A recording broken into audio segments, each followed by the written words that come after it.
they can't breathe a breath, think a thought without your mercy, grace, and power.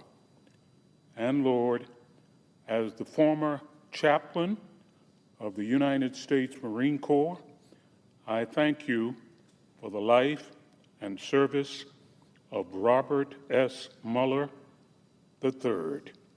We pray in your great name. Amen. Will you please join me in the pledge? I pledge allegiance to the flag of the United States of America and to the republic for which it stands, one nation, under God, indivisible, with liberty and justice for all.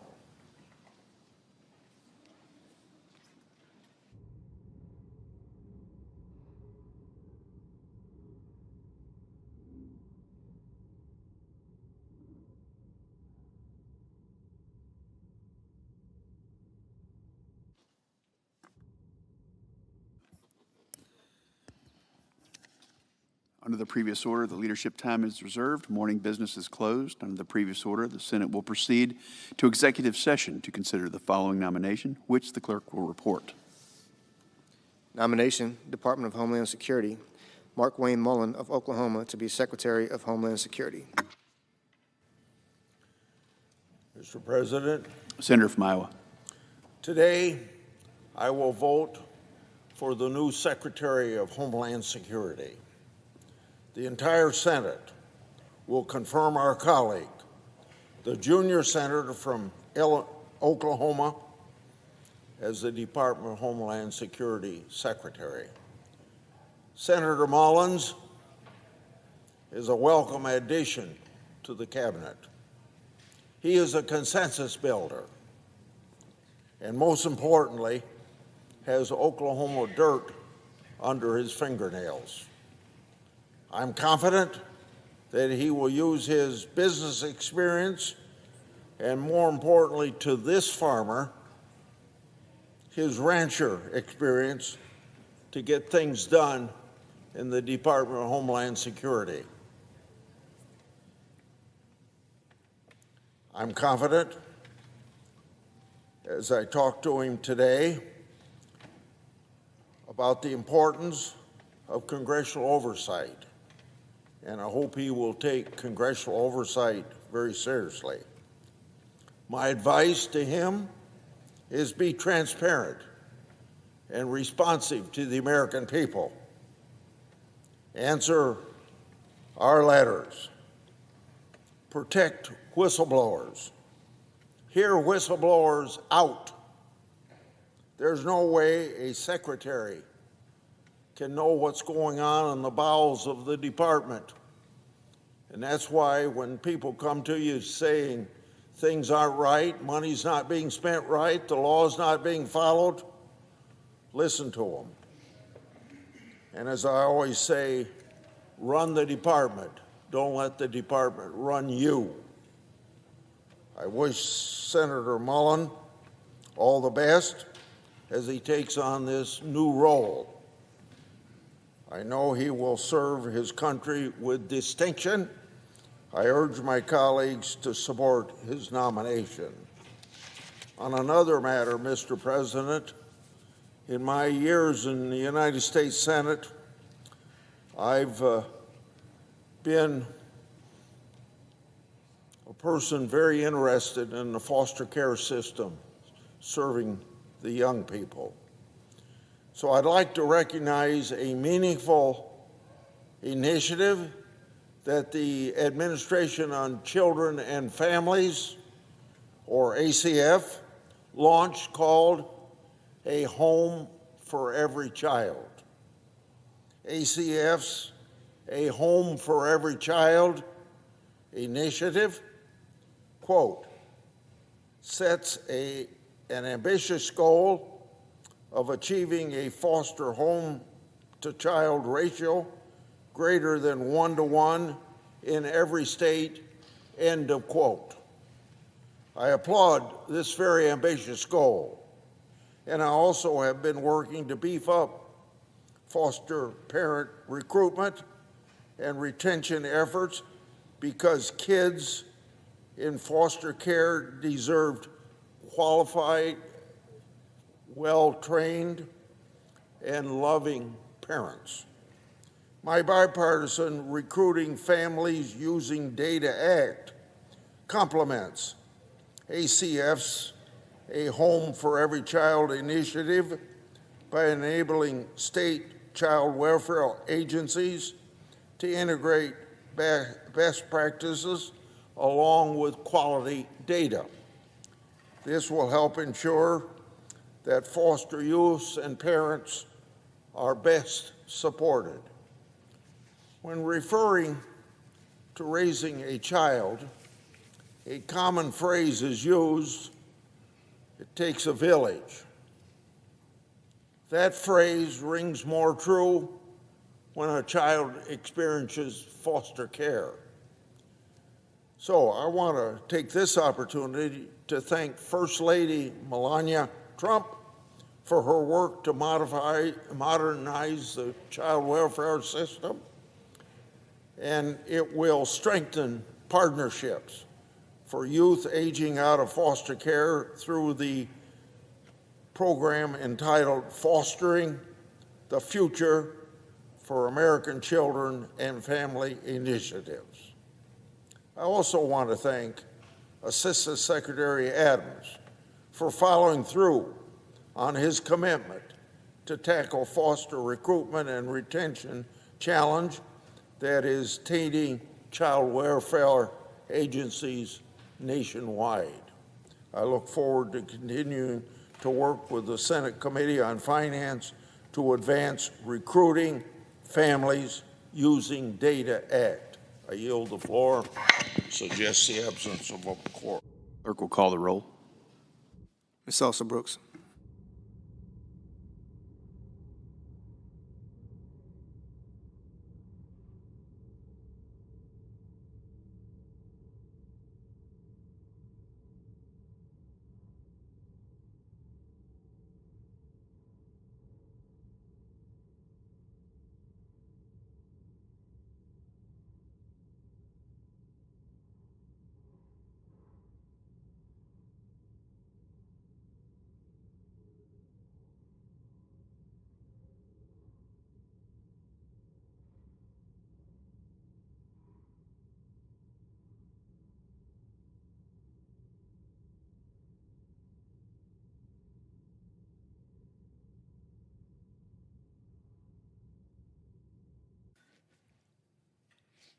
Mr. President. Senator, Majority Leader. Mr. President, I ask unanimous consent the quorum call be suspended. Without objection.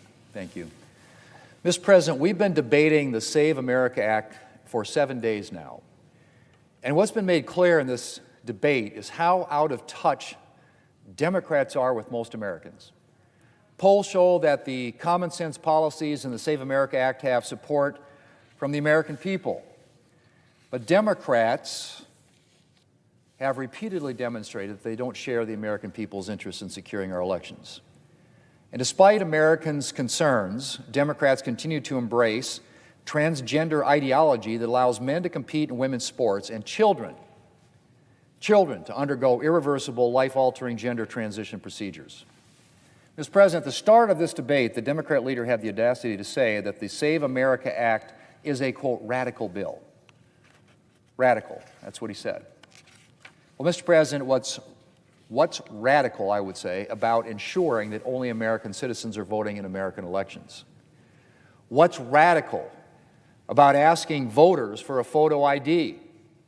And, Mr. President, I don't know what world Democrats are living in where keeping biological men out of women's sports is a radical proposition. What's radical is men lining up alongside women at the starting line and winning medals and trophies meant for women. What's radical is telling female athletes that they have to share a locker room with a biological male. That's radical, Mr. President. And perhaps what's most radical about Democrats' position is that they seem to have no problem with gender transition procedures for minors.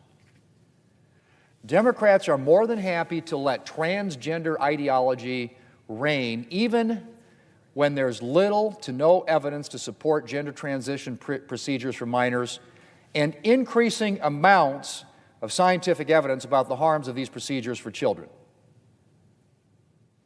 But Democrats ignore the science. They ignore the fact that multiple European nations that have looked at the science have reined in gender transition procedures for minors. They ignore the stories of Americans who underwent irreversible procedures as minors and have long lived to regret it. So, Mr. President, the Save America Act is not radical. Radically common sense, maybe. So common sense, in fact, that only congressional Democrats could oppose it.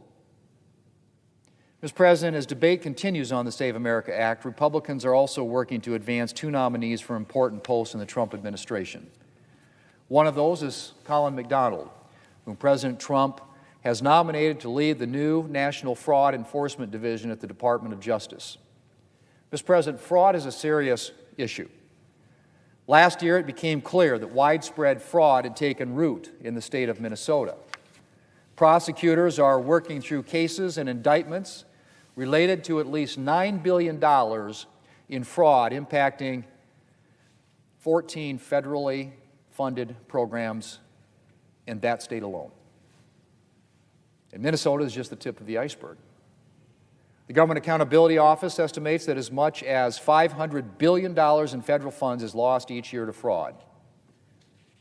Now, needless to say, Mr. McDonald has his work cut out for him, and he's well suited to the challenge. Colin McDonald is a career federal prosecutor, which means for his entire career, he has had only one client, and that's the American people. Until coming to Washington to work at the Department of Justice last year, Mr. McDonald spent 10 years as an assistant U.S. attorney in the Southern District of California. In that position, he spent a considerable amount of time trying cases in federal court, including cases dealing with fraud, money laundering, and public corruption. And his work has received notable praise. During one case in the 9th District, the judge actually interrupted proceedings to praise Mr. McDonald. None other than Judge Harry Pregerson, a notably progressive judge, said of Mr. McDonald, and I quote, "I want to commend you on your candor, your openness, and your honesty with the court," end quote. Mr. President, Colin McDonald is well suited to provide justice for American taxpayers in this role, and I look forward to confirming him swiftly so he can get to work. Mr. President, the other nominee that we'll be confirming this week is somebody we all know well, our colleague Markwayne Mullin. President Trump has nominated Markwayne to be the Secretary of Homeland Security. It's a tough assignment, made all the more challenging right now by Democrats having shut down DHS for 5 weeks. But we all know that Markwayne isn't afraid of a challenge. Far from it. As a young man, Markwayne left college to take over his family plumbing business. He grew that small enterprise into a large and successful business in the state of Oklahoma.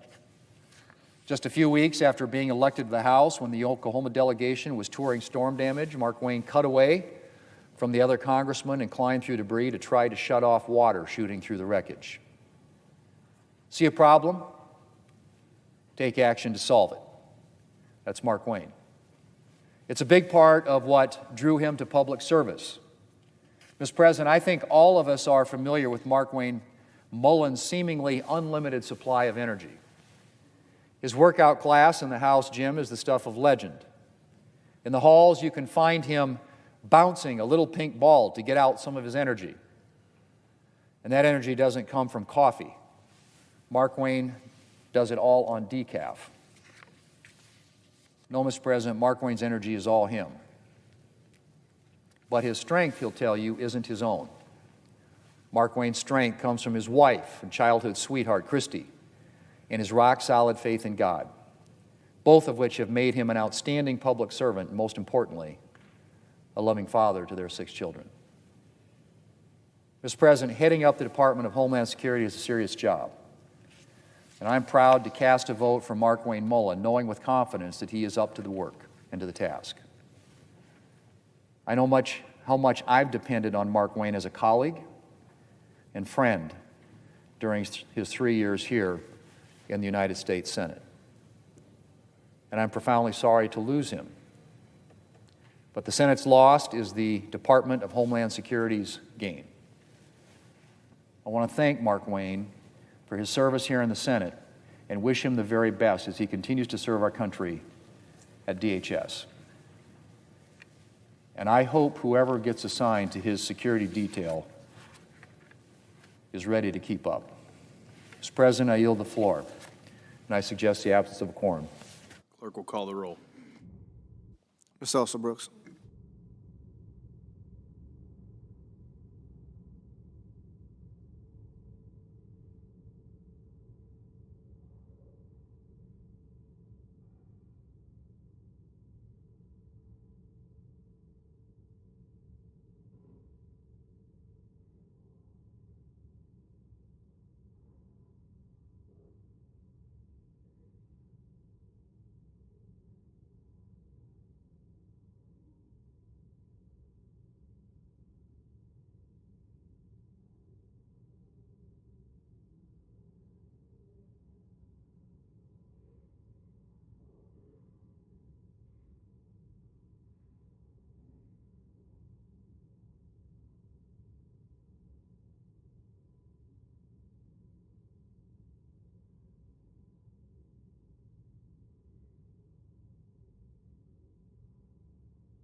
Mr. President. Majority Whip. Thank you, Mr. President. I ask unanimous consent that the quorum call be vitiated. Without objection. Mr. President, the Senate will soon confirm Senator Markwayne Mullin of Oklahoma to be our Secretary of the Department of Homeland Security. The sooner he's on the job, the safer, the stronger, and the more secure America will be. Markwayne is a servant leader in the truest sense. His hometown is Westville, Oklahoma, a population of only 1,300 people. He's the youngest of 7 children. When he was 20 years old, he stepped up to save his dad's plumbing company. He turned it into one of the largest in the state of Oklahoma. Markwayne is a father, a fighter, a Christian, and someone that others have known they can count on. He has served in both the House and the Senate of the United States. I'm fortunate to have worked closely with Markwayne on a day-to-day basis because he is a trusted member of our whip team. Markwayne is tough. He's hardworking. He works with others to solve problems. You always know where he stands. That's the way Markwayne Mullin is. On the whip team, he's played a critical role in passing the largest investment in American security in 40 years. He has been consistent in his commitment to enforce our law and to strengthen our border. Once confirmed, he's going to bring the same focus and urgency and consistency to lead that Department of Homeland Security. At his confirmation hearing, Markwayne laid out a clear vision. He said, "My goal is for people to understand we're out there, we're protecting them, and we're working for them." That's exactly what he should do, and it's what he will do. The Department of Homeland Security exists to protect the American people from danger. From counterterrorism to disaster relief to border security, that department protects our communities from terrorists, from illegal drugs, and from cyber attacks. Markwayne understands fully the full weight of that critical mission. Markwayne also understands the importance of trust. He has made it clear that he will be open, communicative, cooperative, and committed to working with others to get the job done. Even Senate Democrats have said they like Markwayne. They may have disagreed with him politically, but they acknowledge his stellar character. Senator Brian Schatz of Hawaii said this month, "I like him personally." Senator Chris Coons of Delaware says Markwayne is well liked. Senator Peter Welch of Vermont served with Senator Mullin here in the Senate as well as in the House, and he said of Markwayne, he's respected, he's honest, and he's competent. At the confirmation hearing, Senator Ruben Gallego of Arizona said Markwayne is upstanding and qualified. That kind of respect speaks to Markwayne's character. As the Senate considers Markwayne's nomination, we cannot ignore the situation facing the Department of Homeland Security today, right now, this very moment. Because right now, the Department of Homeland Security is shut down. Senate Democrats shut it down by withholding its funding. That is the cruel fact. It is the undeniable fact. The fact is, Senate Democrats have voted 5 times to block full funding for the Department of Homeland Security. Many employees are working without pay. Others have been furloughed. Families are struggling to meet basic needs. TSA agents are quitting or calling in sick in rising numbers. And as a result, wait times at major airports are rising as well. We've seen terrorist attacks in New York, Virginia, Michigan, and Texas. Pro-Iran cyber hackers successfully attacked a major medical company in Michigan. The situation remains dangerous today. The warning lights are flashing red. And Democrats would rather pander to protect illegal immigrant criminals than pay to protect American people. Markwayne Mullin is ready to lead. He is ready to serve with seriousness and character, and he's going to be a leader who makes our country safer, stronger, and more secure. He will secure our borders. He will fight terrorism. He will protect our cyberspace. He will safeguard our communities, and he will support the individuals who keep our country safe. Today, this Senate will confirm Markwayne Mullin. Then the Senate must fully fund the Department of Homeland Security because the safety and security of the American people depend upon it. Thank you, Mr. President. I yield the floor. the absence of a quorum. Clerk will call the roll. Ms. Elsa Brooks.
President, Democrat leader. I ask unanimous consent the quorum call be dismissed. Without objection. Okay. First, Mr. President, let me begin today by saying that my deepest prayers are with the families of the two pilots who were killed in terrible collision at LaGuardia Airport this morning. The video and audio of the collision were heart-wrenching. It's like a punch to the stomach when you listen to it. It leaves you gasping for air. I spoke with Chairwoman Hamidi of the National Transportation Safety Board, which has always done an outstanding job, impartial, in investigating these tragedies. And I spoke to her. I spoke to Chair Hamidi earlier today, and she told me the situation is under investigation. She told me that over 25 investigators are on their way to LaGuardia right now to get to the bottom of what happened. We owe it to those pilots and their families to find out exactly how this accident was permitted to happen. And I will remain in constant communication with Chair Homendy and the NTSB, as well as local authorities as the investigation unfolds. My heart goes out to all of those affected by this tragedy. My heart goes out to the 2 pilots who were killed, and to all the passengers who were injured at LaGuardia. Okay, on Homeland Security talks. Over the weekend, and for weeks now, Democrats have engaged Republicans in good faith to pay our TSA workers, to fund DHS, while also enacting common-sense safeguards to rein in ICE. Both sides talked all weekend long. We had some constructive conversations, but there's considerably more work to be done, and Democrats are ready to keep negotiating. Democrats believe TSA staff should be paid now. We tried to move forward this weekend to pay these workers, but Republicans have blocked pay for TSA workers in a roll call vote where they all voted no on Saturday.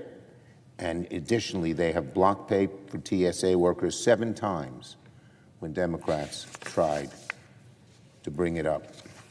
It's preposterous because the chaos at our airports is simply unacceptable. Still, Democrats are going to keep working in good faith.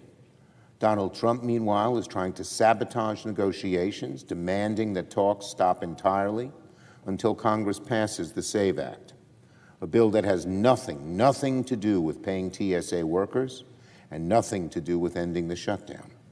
That's right. Donald Trump is now saying we'll pay TSA only after Congress passes voter suppression. What a ridiculous thing to do. What a callous thing to do. He doesn't give a damn about the American people. He cares about his own election. He thinks this SAVE Act, which isn't going to pass, will change how the election comes out, and he uses millions and millions of Americans as hostages. How can our Republican friends on the other side of the aisle go along with this? It stinks on its face. You don't need any deeper explanation. This morning, unfortunately, Trump doubled down in Memphis, saying explicitly as possible he won't pay TSA workers and he won't end this shutdown until the SAVE Act is passed. Let's make it very clear. Donald Trump is the one standing in the way of paychecks for TSA workers with the ridiculous attempt to pass the SAVE Act. The SAVE Act, which would destroy a lot of what we know about democracy. The SAVE Act, which would disenfranchise 20 million American citizens, in all likelihood, from voting in the next election. The SAVE Act, which is designed to do, as Kirsty Noem said, to allow people to vote who we like how they vote, as opposed to others. Well, Donald Trump, your latest temper tantrum is not going to work. The SAVE Act does not have the votes to pass this chamber, and Democrats will fight it every step of the way. The SAVE Act has nothing to do with DHS, Homeland Security. It has nothing to do with TSA workers or making sure ICE follows the same rules as every other federal law enforcement agency in the country. Every other law enforcement agency uses warrants when they bust into you, needs a warrant when they bust into your home.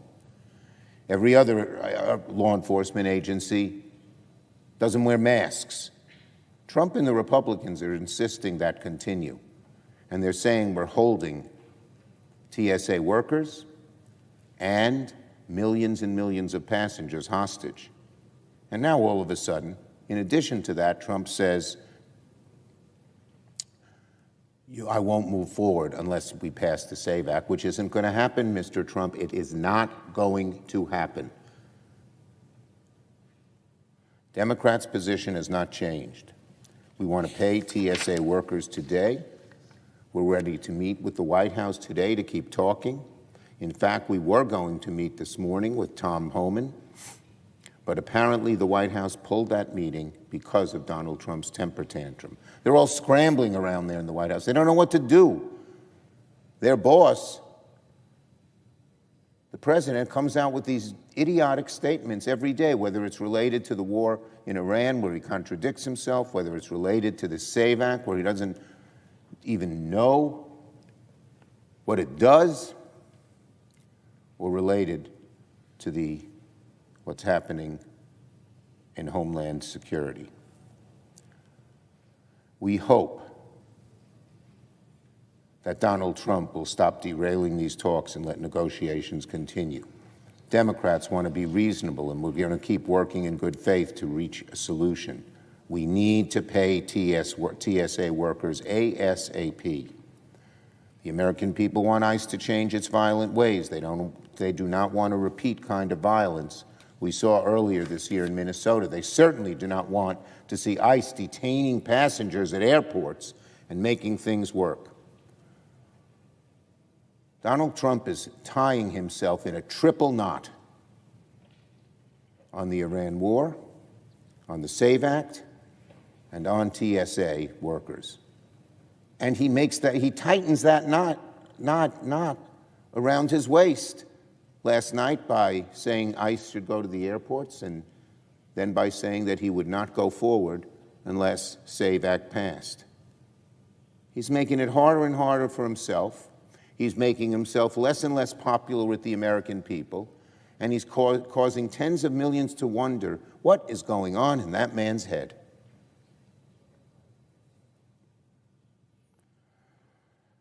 So, that's the dilemma we all face, and it's the American people who suffer. They suffer at the airports. They suffer as gas prices go up because of the Iran war. They suffer because he's threatening their democracy. Now, let me talk about ICE at the airports. This morning, Tom Homan from the Department of Homeland Security said ICE agents have arrived at 14 airports: New York, Chicago, Atlanta, Pittsburgh, elsewhere. Everywhere ICE goes, trouble follows. We've seen that. And it is highly likely the airports will be no exception. No one trusts that ICE is going to make things better. Patrolling airports is not in ICE's job description. It's certainly not what they're trained to do. And let's be clear, ICE agents performing the work of TSA officers are not going to make our airports any safer. It's going to make them less safe because ICE agents aren't trained in airport security. These agents aren't familiar with the layout of the airports they're walking into. They don't know the protocols or procedures in the same way TSA workers do. It's a simple solution, Donald Trump. Pay the TSA workers so you don't have to bring ICE agents in there. ICE agents are going to miss things, and that's assuming they focus on security. What if they do what they've done in other cities and start harassing travelers, asking to check papers, check their citizenship, detain them without due process, even if they are American citizens, just as we've seen them do for months now? And I wouldn't be surprised if Donald Trump and Stephen Miller would encourage them to do just that at the airport. In any case, ICE's mere presence is going to inflame the situation at these airports where tensions are already high. Every time a traveler walks to their gate or stands in line at security and sees an ICE agent lurking about, they're going to be reminded of Donald Trump's chaos. They're going to be reminded of Minneapolis. And they're going to think the chaos is now coming to my city too. So Donald Trump, the more you keep ICE agents at our airports, the more you will be reminding people of how much chaos and fear ICE has already caused. It's a terrible idea that could backfire on the country and on Donald Trump. Instead of trying to replace TSA workers with ICE agents, Trump should pay TSA workers right away, get Republicans to come to a deal before the chaos gets worse. Let me repeat that because it's so simple.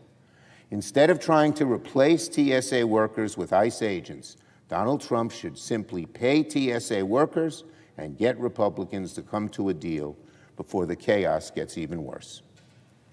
On Iran, Donald Trump's war with Iran now enters its fourth week. There's no end in sight. Instead of giving the American people a clear plan for how to move forward, the President of the United States, the Commander-in-Chief, continues, unfortunately, to flail. Over the weekend, Trump threatened to destroy Iran's major power infrastructure if Iran did not come to the table. Then this morning, after all the bluster and all the threats, Trump appeared to retreat, suddenly claiming there are major points of agreement with the regime, even as Iran flatly denies it. and there are no diplomatic talks. What is going on here? This is not leadership from the commander-in-chief. He's either confused, lying, or both, and that's what always happens. Whatever pops into his head at the moment, he speaks. And 2 hours or 2 days later, if he has a totally contradictory thought, he says that one. That's not the way to solve our problems. That's not the way to get Iran to do what we want them to do. He must look like a flailing fool to many of them. A month ago, the national price of gasoline was $2.93 a gallon. Today, it's $3.94, up roughly $1 in a month. Who is to blame? One man, Donald Trump. And this increase in gasoline is one of the sharpest monthly spikes Americans have seen since Putin's invasion of Ukraine.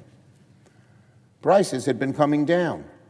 Then Trump started a war that most of the American people did not want, and he sent prices shooting back up. Enough is enough. Senate Republicans need to hold hearings and bring members of the cabinet under oath to explain exactly what's happening in Iran. We need accountability, we need transparency, but most of all, we need a strategy and an endgame, something Donald Trump's war with Iran is dangerously lacking. Yield the floor.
Mr. President, Democratic Whip. Mr. President, we in a quorum call? We're not. Thank you. Mr. President, today is the 16th anniversary of an amazing event in the history of the United States. Millions of Americans can remember a time when access to affordable health care was just not a reality in America. It was a time when you had a pre-existing condition, you or your family, you could be disqualified from any health insurance coverage because of it.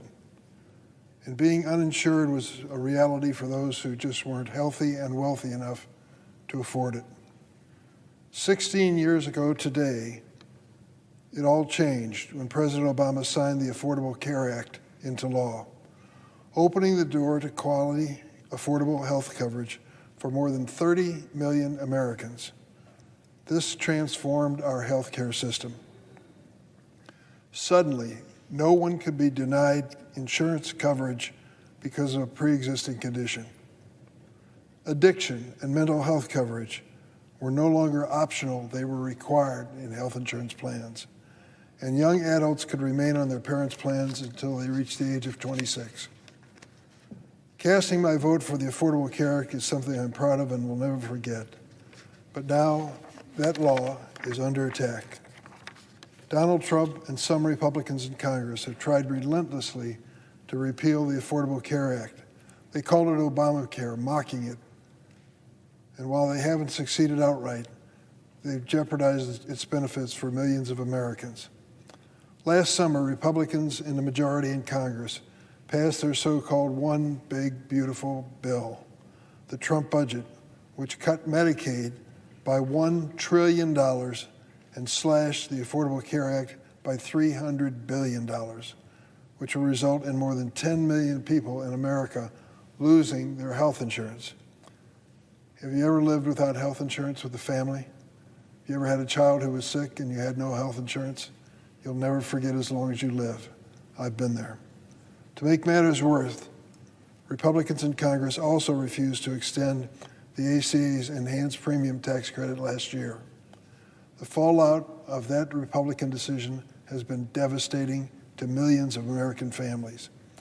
They've contacted my office and the office of every one of us, both parties, and explained to people what happened to their health insurance premiums because of that decision in the Trump Big Beautiful Budget Bill.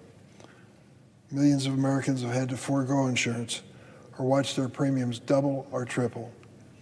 The peace of mind that the Affordable Care Act brought to millions of Americans is fading away, and we must build the momentum to reverse these cuts and address the shortcomings of our healthcare system.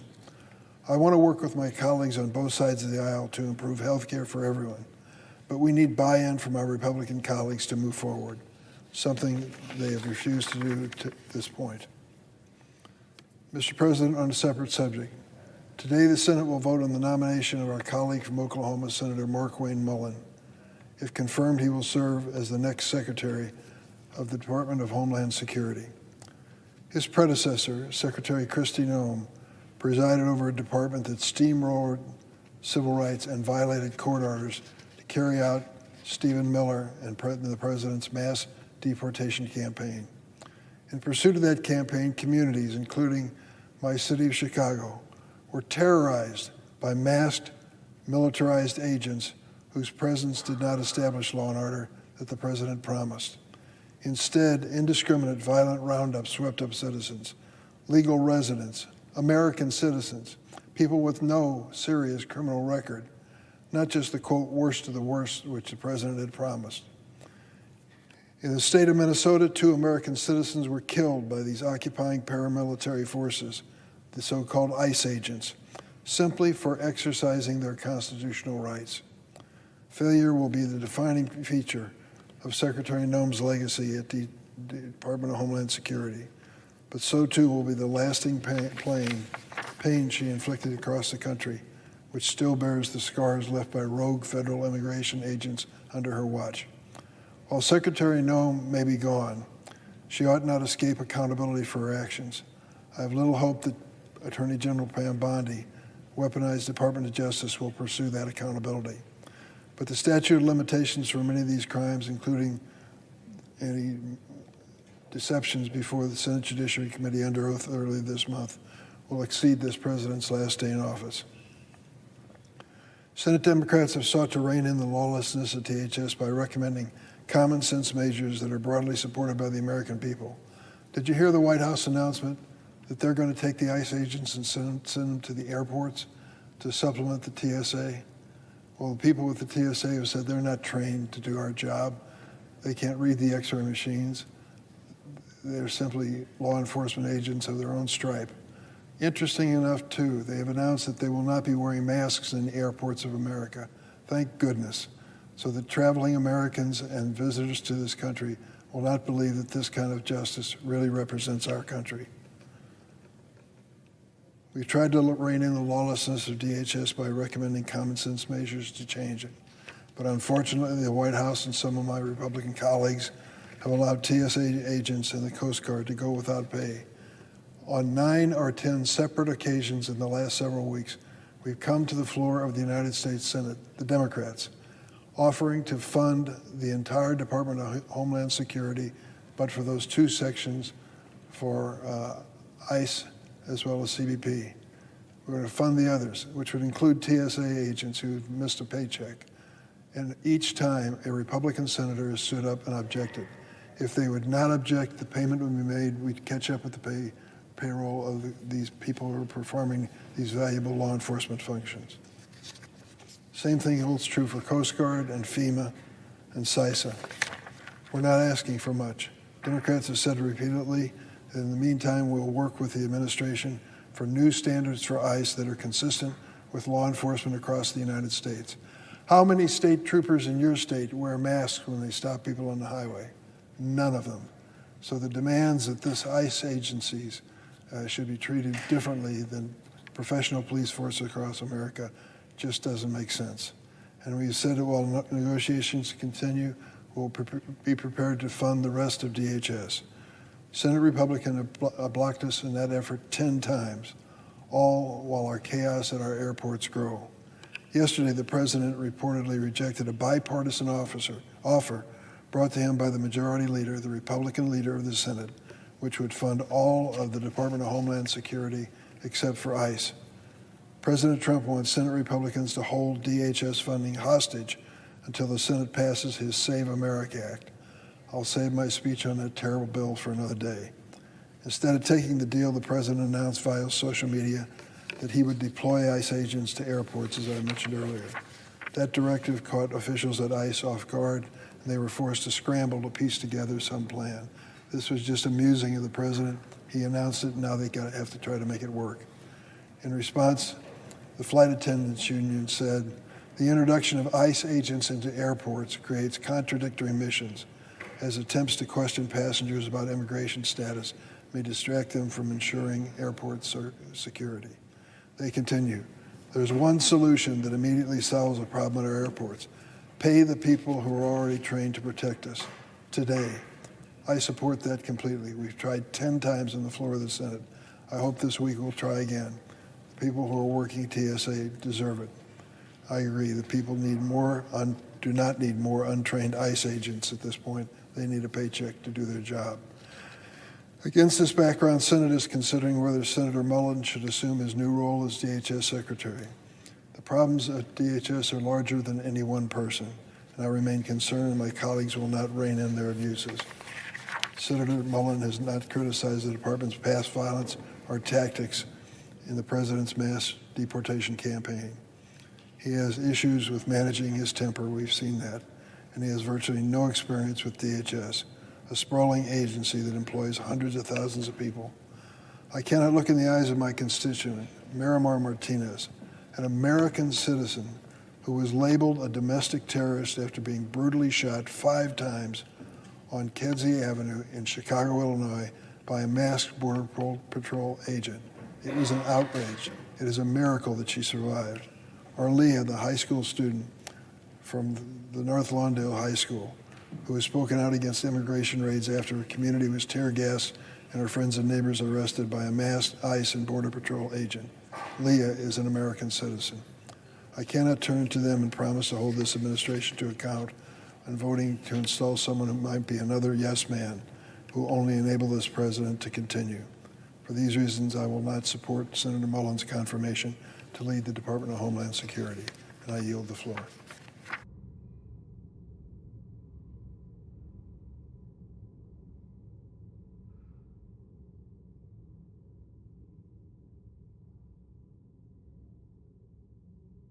Mr. President, I note the absence of the quorum.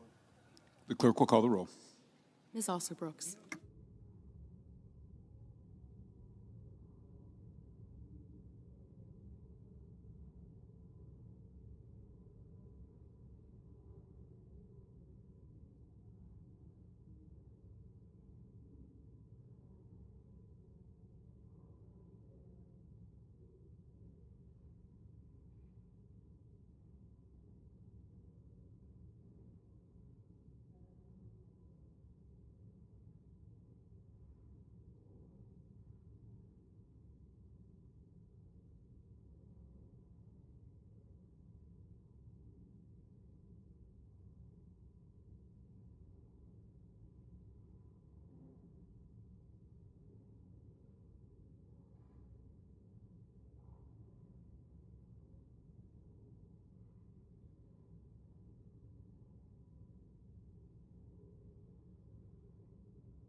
Senator from Texas. President, are we in a quorum call? Yes, I'd ask consent that the quorum call be dispensed with. without objection. Mr. President, this week we kick off the 2026 Major League Baseball season. While fans across the country will once again enjoy cheering on the Texas Rangers and the Houston Astros, I'm reminded of the wise words of one of the great legends of America's pastime. Baseball Hall of Fame legend Babe Ruth once said, "It's hard to beat a person who never gives up." For several days now, the Senate's been debating and considering the Save America Act. This bill would simply require individuals to present proof of U.S. citizenship when registering to vote, as well as photo identification before voting in a federal election.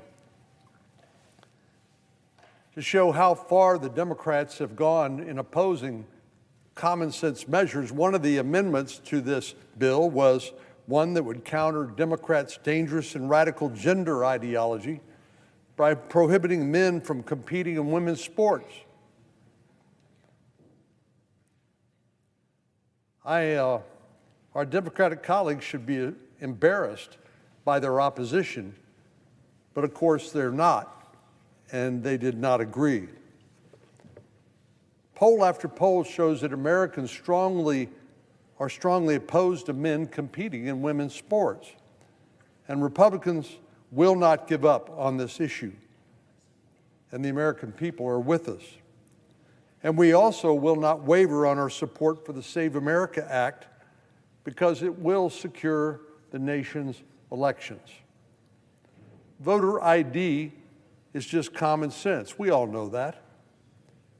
In this country, you need an ID for almost everything you do, from boarding a plane to entering a federal building to buying a beer, renting a car, opening a bank account, renting a hotel room. Presenting an ID is a facet of almost every aspect of our daily lives. So why should it be prohibited in terms of exercising one of the most important prerogatives that American citizens can perform, which is casting their ballot? There's simply no rational explanation for why Democrats are against this. Of course, trying to think, what possible reason could they have? One is, of course, the most obvious, which is Trump derangement syndrome. Democrats have made it their mission to deny, refute, and obstruct every single policy put forward by President Trump, simply because he supports it. If President Trump supports it, they oppose it. Of course, they won't put it in those terms. Instead, they falsely claim that the Save America Act will disenfranchise voters. Well, it's a fascinating thing to me that we're anywhere from 70 to 80% of people who are polled say they support the requirement for a photo ID. So I suppose by logic, based on the Democrats' position, is that 70 to 80% of the people polled are for disenfranchising themselves. Well, obviously that makes no sense whatsoever. Earlier this week, Minority Leader Senator Schumer said the SAVE Act is not about election integrity, it is voter suppression. Plain and simple. Well, it's really interesting. You know, we have videos of then Representative Schumer, who said 30 years ago, he said, one way to prove you're a bona fide person who can have a job is to ask for a driver's license and a Social Security card. So my question to Senator Schumer is this: which is true and which is false? Both statements cannot be true. It seems that Senator Schumer is of two minds on this topic, depending on his political expediency. But we all know what's going on. We all know what's going on. The fact is, Democrats are masquerading their opposition to President Trump as voter suppression. But we all know that's not true. The only votes that will be suppressed as a result of the passage of this bill will be that of non-citizens who cannot legally vote in the first place. Now, our Democratic colleagues may say, well, it's already illegal. Well, there's a lot of things that are illegal that aren't, if they're not enforced, then that deterrence will not occur. That accountability will not occur. So let me set the record straight. The only votes that will be suppressed by the Save America Act are those of non-citizens or illegal aliens. So one other theory I've heard suggested is 4 years President Biden had open border policies, letting literally millions of people into the country, many of whom we don't know where they are or what they are doing. Occasionally we find out when they commit criminal acts against innocent American citizens. But now that President Biden has opened the borders, and what we are attempting to do is make sure that only American citizens get to vote, Democrats are opposed.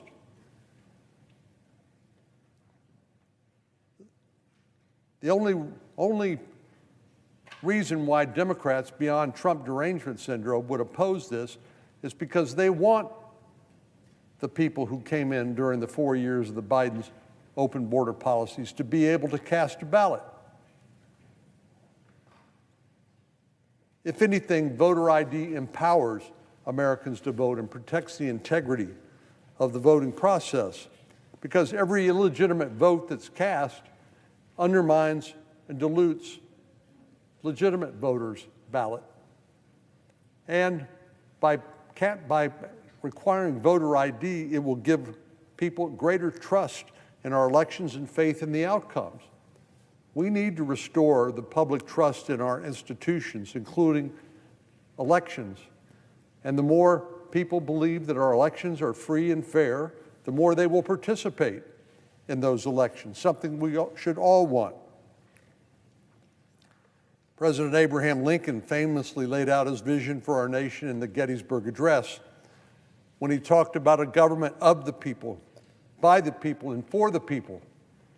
Well, what he was talking about was government by American citizens, people who are legitimately casting their ballot, and no one else. And nowhere do these words read truer than at the ballot box, where the American people cast their vote and make their voice heard. This, of course, is how our democracy works, and it hinges on the belief that elections are free and fair and secure and ensure a peaceful transition of power. Requiring a proof of citizenship is the surest and safest way we can help build trust and confidence with the American people and instill confidence in our elections. Self-government itself means nothing without free and fair elections. And as I've said multiple times this last week, this is an 80-20 issue. But of course, our Democratic colleagues believe that 80% who support these common sense measures literally want to disenfranchise themselves, which is ridiculous. Public opinion is clear. The American people overwhelmingly support voter ID and proof of citizenship for voting. In 2025, the Pew Research Center showed 83% of voters, including 71% of Democrats, supported requiring photo ID at the voting booth. So the facts speak for themselves. Americans want and deserve photo ID.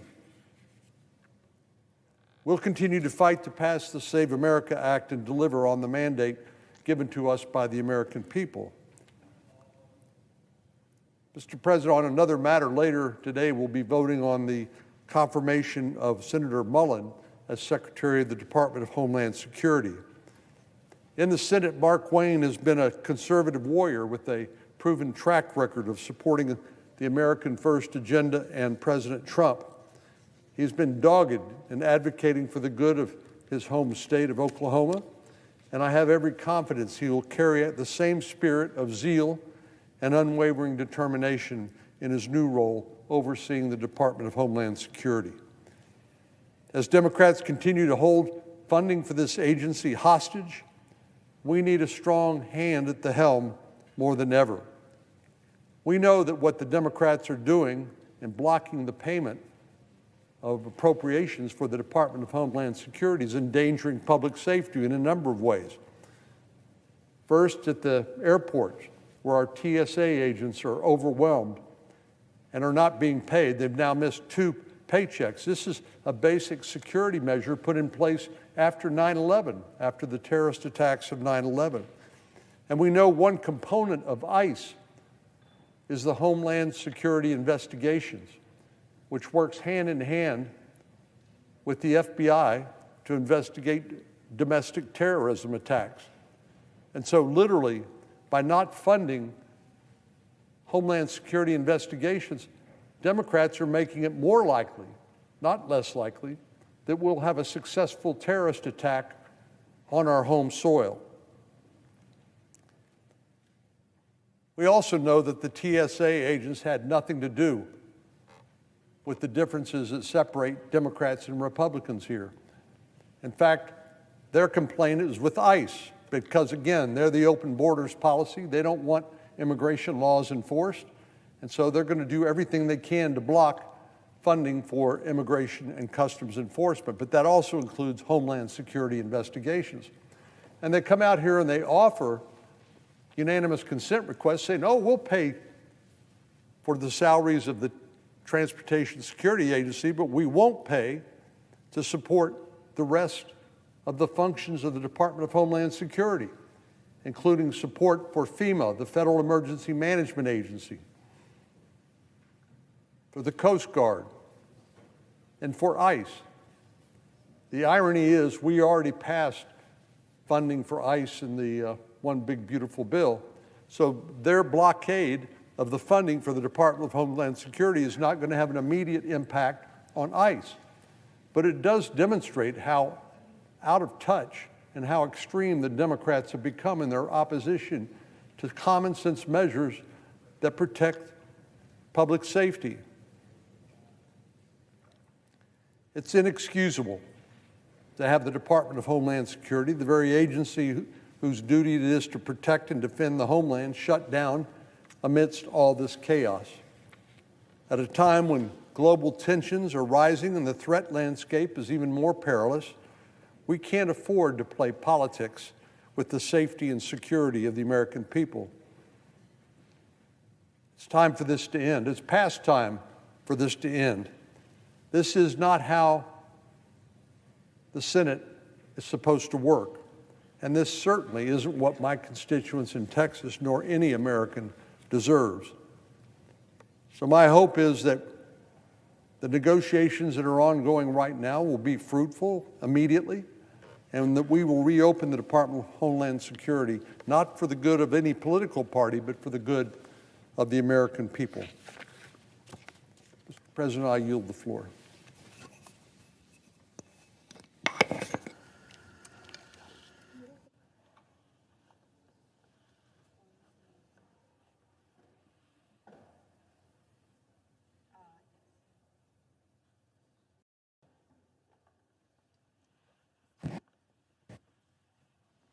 President, Senator from New Jersey. I noticed the absence of a quorum. Clerk will call the roll. Ms. Brooks.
Senator from Michigan. President, I move that the quorum call be initiated. Without objection.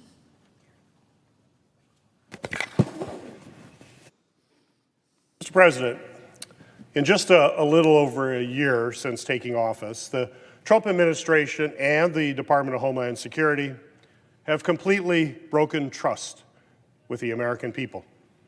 In the last year, President Trump has made sweeping cuts to programs and personnel at the department, undermining key missions from counterterrorism and cybersecurity protections to assistance following national disasters. These actions are putting the safety and the security of Americans at risk at a time when many of the threats the department was created to address, like terrorism and cyber attacks, are on the rise because of the president's war in Iran. These cuts to critical national security missions have all been at the expense of the Trump administration's singular focus on indiscriminate immigration enforcement that has led to serious disruptions in communities all across our country. It was only 2 months ago when the country watched in horror as 2 U.S. citizens, Alex Preddy and Renee Good, were killed by Homeland Security law enforcement officers. We saw with our own eyes how officers have routinely deployed tear gas and pepper spray against Americans who were simply exercising their First Amendment rights. Secretary Noem's leadership at the department has been a disaster, and Americans want to see a course correction. But I'm not convinced that one change in leadership is enough to right the ship. President Trump and advisors like Stephen Miller are continuing to drive so much of the chaos at the Department of Homeland Security. When the president nominated Senator Mullin to lead the department, I came into the process with an open mind. However, I do not believe that he is the right person for the job. We need a secretary who has a clear understanding of the department's many different missions and a keen awareness of the challenges that the department faces. We need a secretary who's a steady leader, who won't rush to judgment without having all the facts, and who won't add fuel to the fire when there is a crisis. At a time when political violence is rising, we need a secretary who will condemn violence, not encourage it. And we need a secretary who can be trusted to be transparent and open with information to both Congress and the American people, especially when an emergency strikes. Unfortunately, I have not seen the nominee exhibit these desperately needed characteristics in his confirmation process. And I urge President Trump to reassess his administration's prior record, the nominee, and nominate someone who will help return the department's focus to all of its critical national security missions. We need someone who will be more than just another rubber stamp. We need someone who will be thoughtful, deliberate, and work to restore the trust of the department. Therefore, I will be voting no, and I urge all of my colleagues to do the same. Mr. President, notice the absence of a quorum. Clerk will call the roll. Ms. Alsobrooks.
Chair recognizes the senator from Nevada. Mr. President, I ask that the quorum call be dispensed with. Without objection. Thank you. Mr. President, as we enter spring and schools across the nation approach their spring breaks, millions of families will soon be traveling. They'll be relying on our airports to travel, to visit family, to go on vacation. But unfortunately, they'll be met with longer lines because Washington Republicans refuse to pay our TSA agents. That's right. The Department of Homeland Security is currently without funding because Washington Republicans would rather see it shut down than pass common sense, just common sense guardrails on ICE. In fact, every Senate Republican present voted just this past weekend against paying our TSA agents. As a result, the American people are paying the price. And when TSA staffing levels drop because officers aren't getting paid, wait times at airport security checkpoints, well, they stretch longer and longer. This doesn't just inconvenience travelers. It undermines security and directly threatens jobs and businesses and livelihoods. And the situation is so dire at our airports that the Trump administration is going to send untrained ICE agents to our airports, untrained ICE agents, to try to do the job of our highly trained TSA agents. That's why I rise yet again with a simple, practical proposal to pay hard-working TSA agents, pay them right now. They deserve it. If we cannot move forward with funding for the entire Department of Homeland Security, we should at least be able to come together on this. The Trump administration and Senate leadership are having ongoing negotiations on the guardrails on ICE, and TSA officers should not be caught in the middle of that fight. So today I'm asking my colleagues to take just a simple step, pass my legislation right now to pay TSA workers so that commercial air travel remains safe and functional. And let me say this, claiming that you will not agree to pay TSA agents because this bill doesn't fund the entire department, well, it's frankly just an excuse. Because if Washington Republicans truly believe that, then why did they agree to literally fund everything else in our government except for DHS?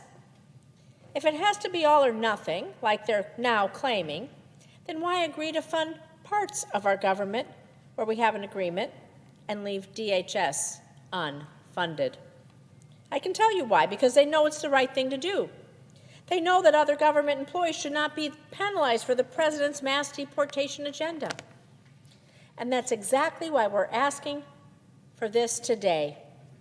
Don't penalize TSA and the traveling public for the fact that you refuse to rein on ICE and have them be held accountable, have them be trained, transparent, and accountable like every other law enforcement agent in this country. And so, as if in legislative session and notwithstanding Rule 22, I ask unanimous consent that the Senate proceed to the immediate consideration of calendar number 362 S4127, that the bill be considered read a third time and passed, and that the motion to reconsider be considered made and laid upon the table. Is there an objection? Mr. President. Chair recognizes the senator from Kansas. Reserving the right to reject. Mr. President, my colleague from Nevada asked this floor to fund TSA. She and her colleagues have voted against TSA funding at least 5, if not 6 times over the past several weeks. Republicans have voted to fund TSA, to fund all of DHS. So this just seems a bit hypocritical, I guess. As I think about the situation here, I would ask my colleague, why did it take Democrats 30 days to come to the table and discuss this issue with Republicans? 30 days. And then we started negotiations. There were some talks on Thursday and Friday between leaders of both parties. And then over the weekend, the Democrats refused to continue those discussions. Why? Was it because they wanted to go home? Well, look, we all wanted to go home. TSA officers would like to have a paycheck as well. So it's just lost. It's not lost on me. How in the world can we sit here and try to ask us to fund TSA when Republicans have consistently voted to fund DHS? This is now the 37th day of the shutdown. Remember, DHS was formed out of the ashes of September the 11th, when we took 22 agencies and brought them together. That there was maybe some information missed that wasn't shared in September 11th, maybe that day never happens. So why would we start breaking up these agencies now and break up their funding?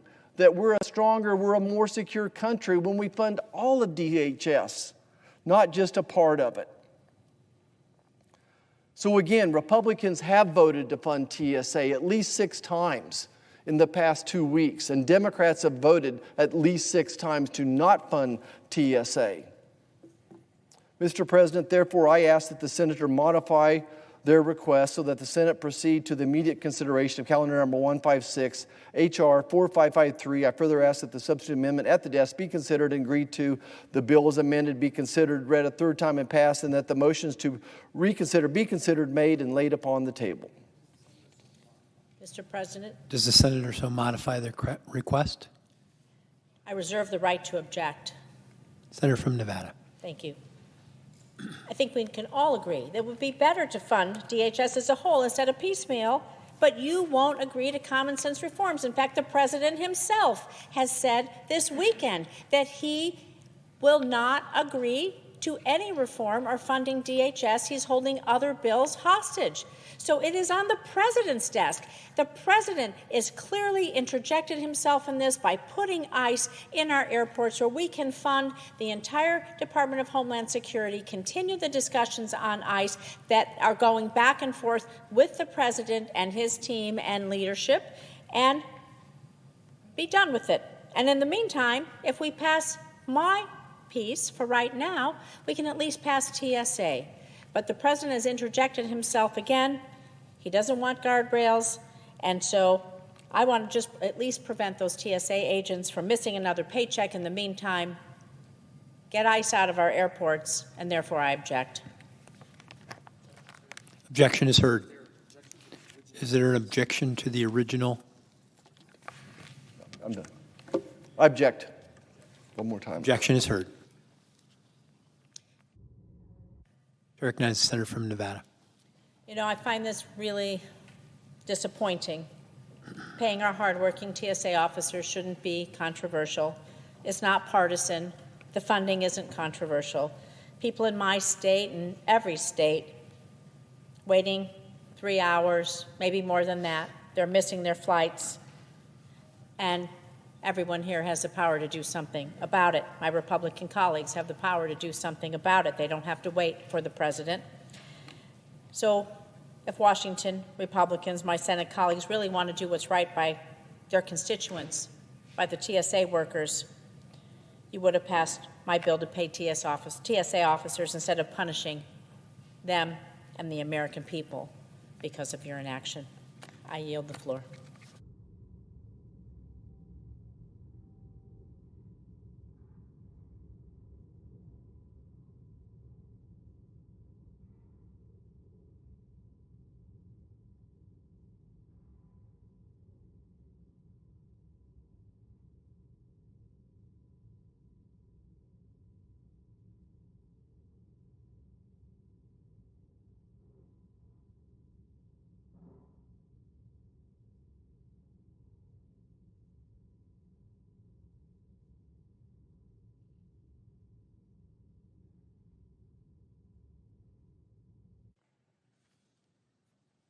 Mr. President.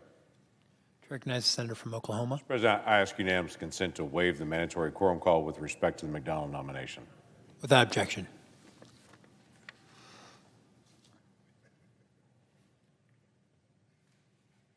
Mr. President, we're talking again about the SAVE Act. This simple piece of legislation focuses on two key ideas. That if you're an American citizen, which is required by law, you just show it. I call that the trust and verify portion of the bill.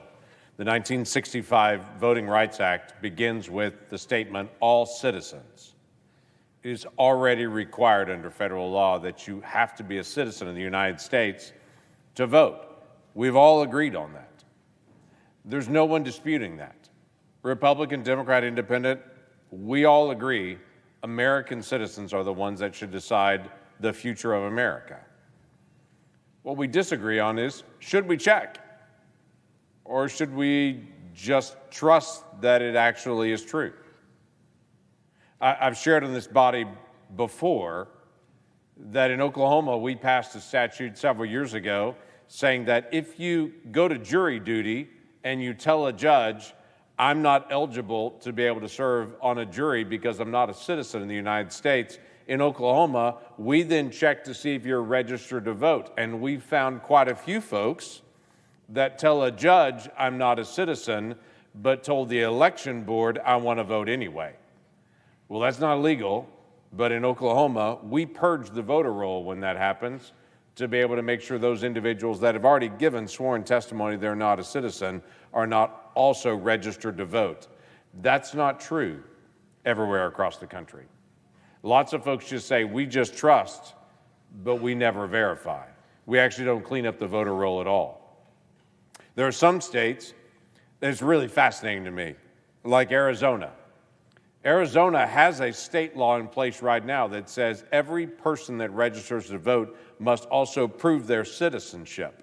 This already exists right now. New Hampshire has a law that says every person that registers to vote has to show they're a citizen. This is not crazy policy. This is already happening in some of our states right now, that they have to be able to show they're a citizen. In Arizona, though, it's a very interesting thing. In Arizona, you can register to vote for a state election or a county election, and you've got to be a citizen. But if you want to vote for a federal election, you don't have to show that you're a citizen. You want to talk backwards. This was a case that broke out there in a court case for them where they established, oh no, you've got to show that you're an American citizen to vote for the governor of Arizona, but you don't have to show that you're an American citizen to vote for the President of the United States. If we can figure out how to be able to do registration, to be able to protect the rights of individuals in Arizona, to be able to vote for their governor if they're an American citizen, surely we can do this all over the country. The Save America Act is simple. It just says it's already the law that you have to be an American citizen to vote. Let's just verify it. The state of New Hampshire is not trying to limit the number of people voting. They're just following federal law. Then the second part of it, pretty simple. You have to show ID to vote. Now, 36 states already have this requirement. Let me just run through what this means. There are already 36 states that say you have to show an ID. Now, some of them are very narrow that they say you've got to have a specific type of photo ID on that. That's Arkansas. That's Georgia, Indiana, Kansas, Mississippi, Montana, Nebraska, Ohio, Tennessee, Wisconsin. They all have in their state law, you've got to have a certain type of photo ID to actually qualify you to be able to show up and to be able to vote. Multiple other states have some other limitation where it's a photo ID may be preferred, but they can also bring other IDs.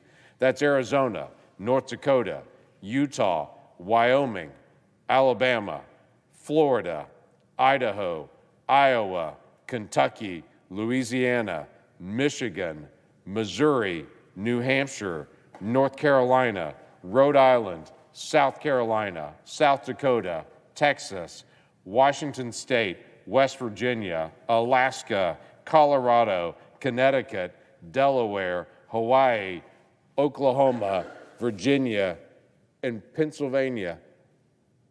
This doesn't seem very controversial to me If you're keeping count on fingers and toes, you ran out a while ago. It's 36 states. 36 states already have some kind of requirement for ID to be able to vote. This has got to be the most non-controversial proposal sitting out there to say, how can we disagree when 36 states already do this? But for some reason in this body, it's controversial for us as a nation to do what 36 states already do. So we bring this to the body yet again, as we have now for days and days and days. The American people are just not offended with pulling out an ID at an airport to be able to get on a plane.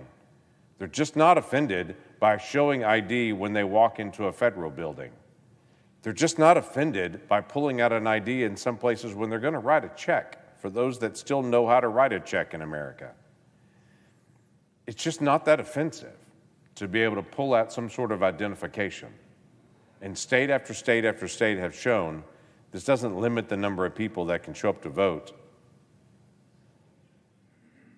It just limits the amount of fraud that can happen in that state when people vote.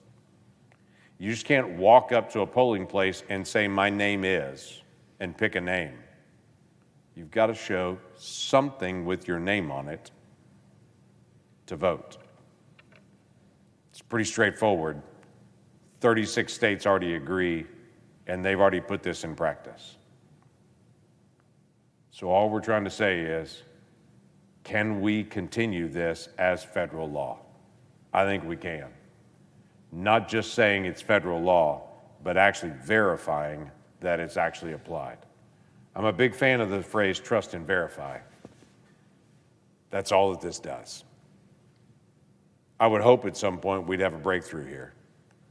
But in the meantime, I'm going to continue to be able to come back and to say, why can't we all agree on what most Americans nod their head and say, that's a pretty good idea, and just get it done? Mr. President, I yield the floor, and I would note the absence of a quorum. Clerk will call the roll. Ms. Also Brooks.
Mr. President, Chair Eknes, Senator from Georgia. are we in a quorum call? We are. I ask that the quorum call be vitiated. Without objection. Mr. President, I could not help but respond in real time to my very able colleague from the great state of Oklahoma. I really wish things were as simple as my Republican friends would have us to believe. They want us to believe that this is simply a basic voter ID bill. Let me say the same thing I said several days ago. I believe that you should have to prove that you are who you say you are before you vote.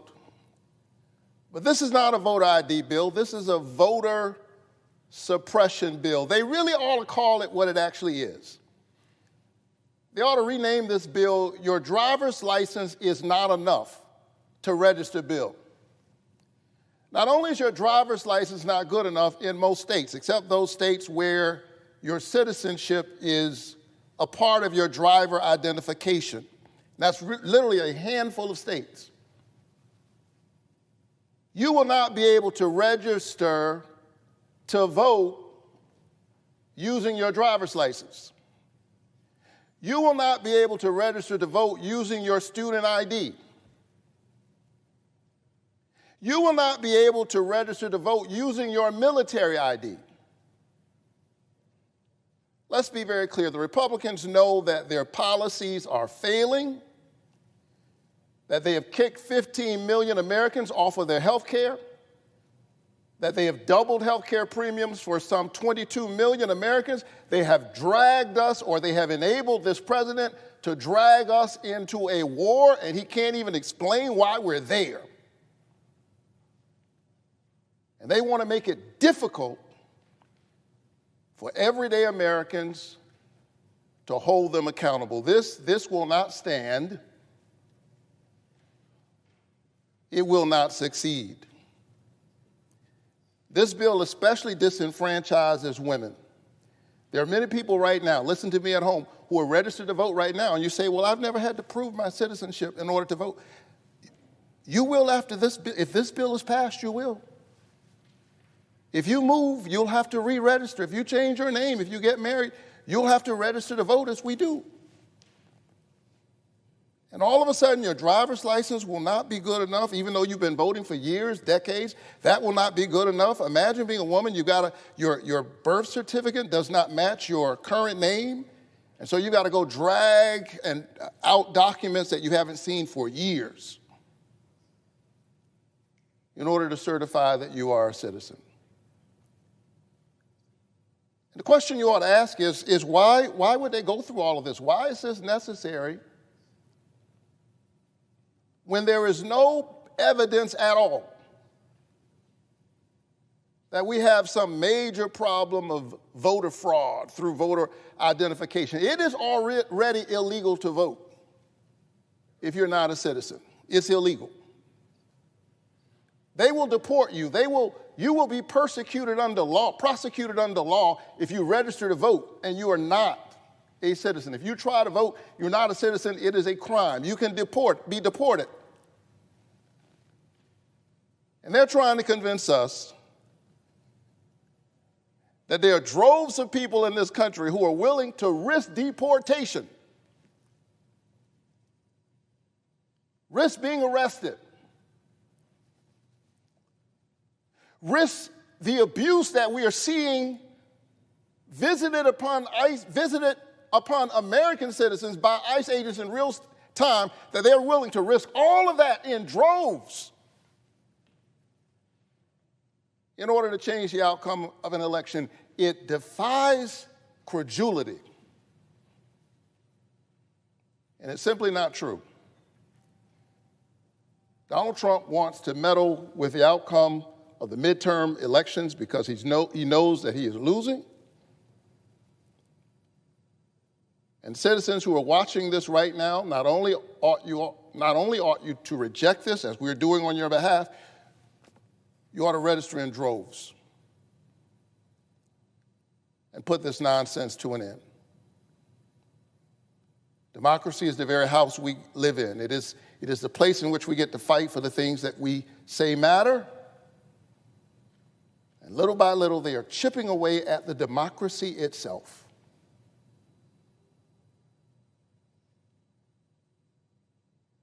Let the people speak. Let people cast their votes without having to jump over all kinds of unnecessary barriers. Why would you disenfranchise hundreds of thousands, millions of Americans while chasing a problem that does not exist?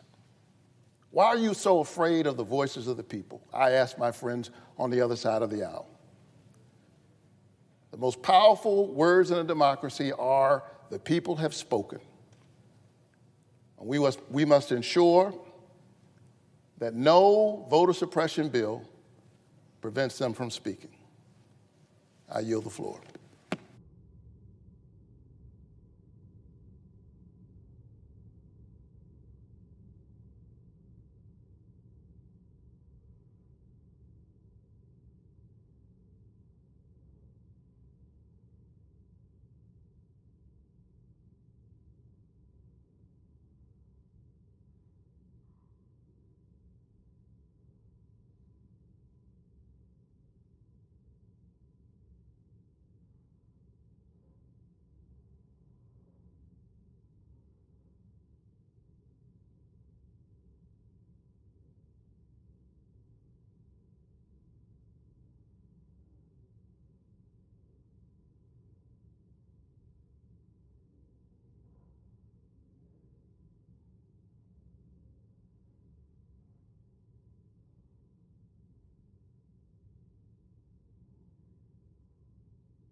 To recognize the senator from Florida. Mr. President, I, like you, I know, are incredibly frustrated at the lack of funding to one of our most important agencies in the nation, the Department of Homeland Security. And due to my Democratic defund, disorder colleagues, the political antics that they have thrown up to block funding to this incredibly important agency is being done at the expense of protecting Americans. We are now in week 6 of an ongoing DHS shutdown. And while our country is actively fighting an adversary in the Middle East, it leaves our homeland vulnerable to attacks. Thousands of DHS employees have now missed multiple paychecks because of the show. And at the same time, security efforts around the Capitol are being increased. So Democrats get to hide here in Washington, in the Capitol, safe and sound, while blocking funding to individuals around the nation who can help protect Americans and keep our country secure. Let's not fool ourselves. Floridians, Americans alike, know that my colleagues on the other side of the aisle are pushing a shutdown of DHS funding because they don't want a secure border. They don't want to remove people here that are here illegally and committing crimes. They've done everything they can to work against that. This shutdown is about way more than what they profess it to be. This is about blasting apart the security structure President Trump has rebuilt after Biden destroyed the border. For 4 long years, we watched as the previous administration disregarded the law and sowed chaos and destruction at our southern border, allowing a historic surge, some say up to 20 million people, many unvetted, to pour into this country.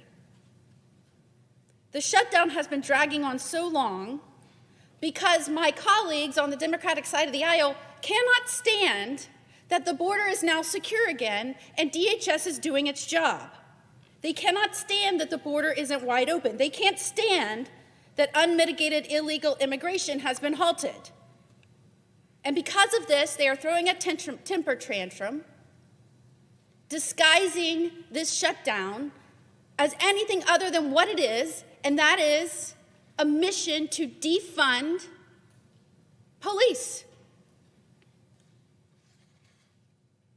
Under Biden's watch, approximately anywhere from 11 million to 20 million people flooded into this country.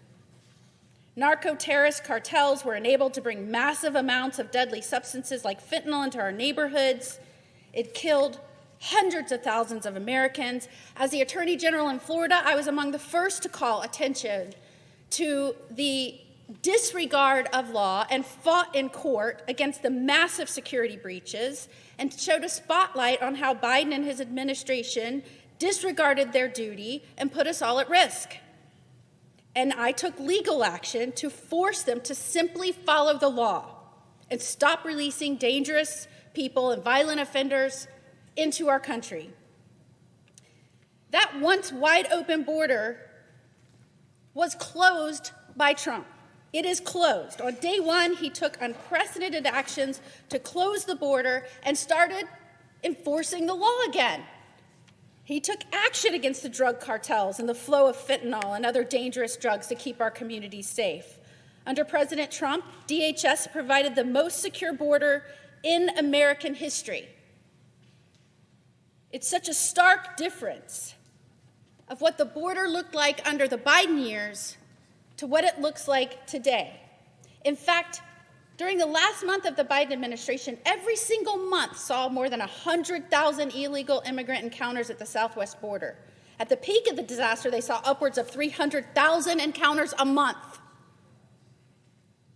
And we know approximately 85% of those immigrants apprehended at the border were released into our interior. And the judge who sided with Florida's lawsuit when I took Biden to court and stood up against the illegal actions of his radical administration, that judge who sided with Florida said it best, and I quote, "Biden turned the southwest border into little more than a speed bump." Little more than a speed bump. And then the American people fought back and elected President Donald Trump. Speed bump met the wall. On day one, Trump ended catch and release, and we saw 10 straight months of 0 releases. 0. Compared to its peak in 1 month by Biden, 300,000. Total border apprehensions under the Trump administration's first year in office were lower than a single average month under the Biden administration. In addition to the millions of unvetted illegal immigrants Biden let into our country, according to at least one recent report that shockingly the mainstream media isn't reporting, they allowed 18,000 known or suspected terrorists into the United States. This opens up our country to dangerous attacks from within. And the current DHS shutdown is affecting President Trump's effort to get the unprecedented number of undocumented immigrants that may be a threat to this nation and to our people out. And now with our country engaged in fighting in the Middle East and DHS hampered by my Democratic colleagues, we face unimaginable danger, and we've already seen violent attacks within our borders. In fact, DHS recently issued a memo warning Americans to be on guard against potential cyber or other violent attacks. Those attacks are already here. It is going to take time to clean up the disaster of the last administration. But we are well on our way. We were making great strides, and the other side of the aisle hates that. We know that U.S. Immigration and Customs Enforcement has been instrumental in preventing terror threats, removing more than 1,500 known or suspected terrorists.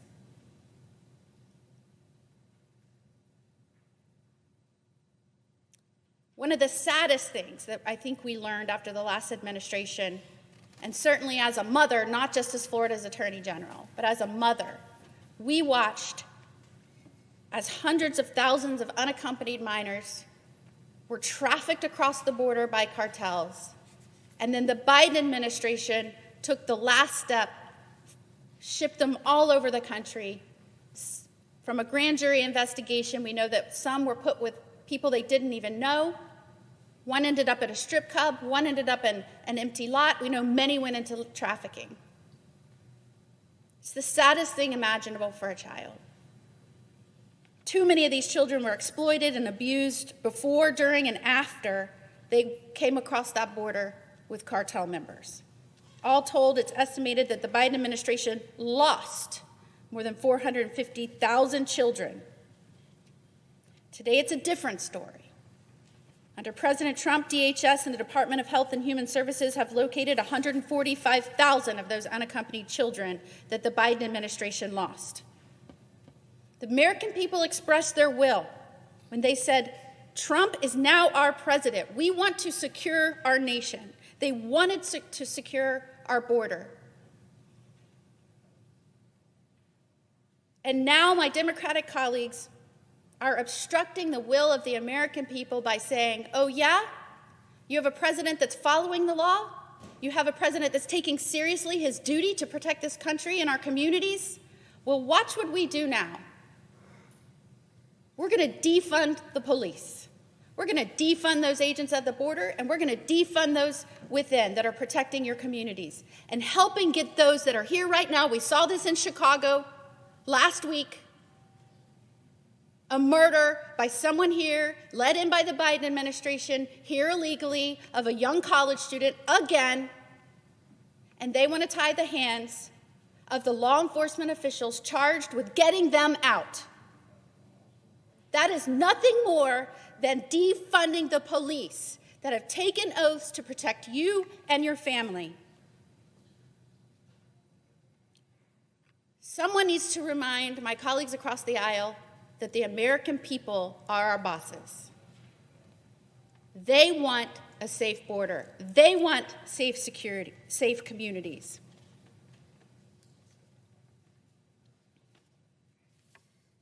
The shutdown of DHS has gone on long enough. We're in our 38th day. People are going without paychecks. People that are doing very important jobs, like our TSA officers, like our law enforcement officers, like our personnel at the border, thousands that are charged with keeping this country safe. And every day, the Democrats on the other side of the aisle put politics above people. They show where their allegiances lie. I, for one, know who I'm for. I'm for the American people. I'm for the people that wear a badge and keep us safe. I will always show up on this floor and make sure that the American people know who we're fighting for. The American people are our bosses.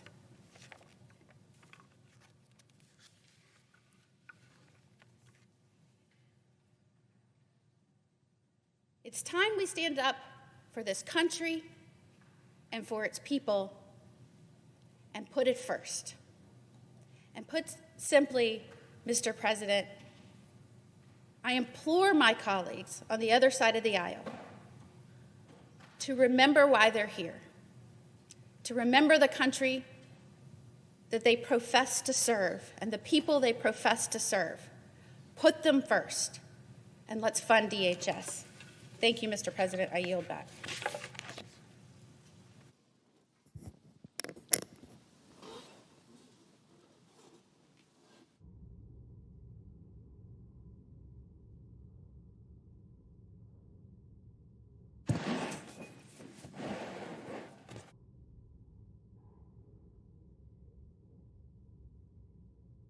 Mr. President. To recognize the Senator from Massachusetts. Thank you, Mr. President. Mr. President, I rise today to defend the heartbeat of our democracy, and that is, and always will be, the right to vote. From the first National Women's Rights Convention held in 1849 in Worcester, Massachusetts, to the Selma to Montgomery marches in 1965, Americans have been mobilizing and marching and chanting and fighting for generations to protect the right to vote, which is the most cherished right. And it is now under relentless attack by the Trump administration and the MAGA Republicans who sit right across the aisle here on the floor of the United States Senate. And that's why we are here today, because when you can't win by the rules, you have to sabotage. You have to manipulate the game. That's what this bill is all about. It's not the Save America Act. It's the Save Their Asses Act, because the American public is rising up in revolution against higher health care costs, higher gasoline prices, higher home heating oil prices, higher prices for everything on Main Street because of the sales tax called a tariff, which is being imposed upon all those goods. That's what they're afraid of, because they know that the voters are coming with pitchforks towards them this November, and they have to do something about it. So they call it the SAVE Act. But if there was a Section 5 of the Federal Trade Commission Unfair and Deceptive Act provision here, and it was applied properly, it would be called the Steal Act. The Steal the Election of 2026 Act. That's what they are doing on the Republican side. That's what they are trying to perpetrate upon the American people, upon our elections. They have to manipulate our elections through voter suppression, disenfranchisement, unconstitutional tactics to win in 2026 and in 2028 and beyond. As Trump says, they'll win every election if they can pass the SAVE Act. They won't have to worry anymore. And why is that? Because it's a craven effort to turn back the clock, institute a new modern-day Jim Crow, and take away the one right central to our democracy, and that is the right to vote. This legislation is dangerous, it is anti-democratic, and it is wrong. The Save America Act would impose unnecessary and overly restrictive voter ID requirements.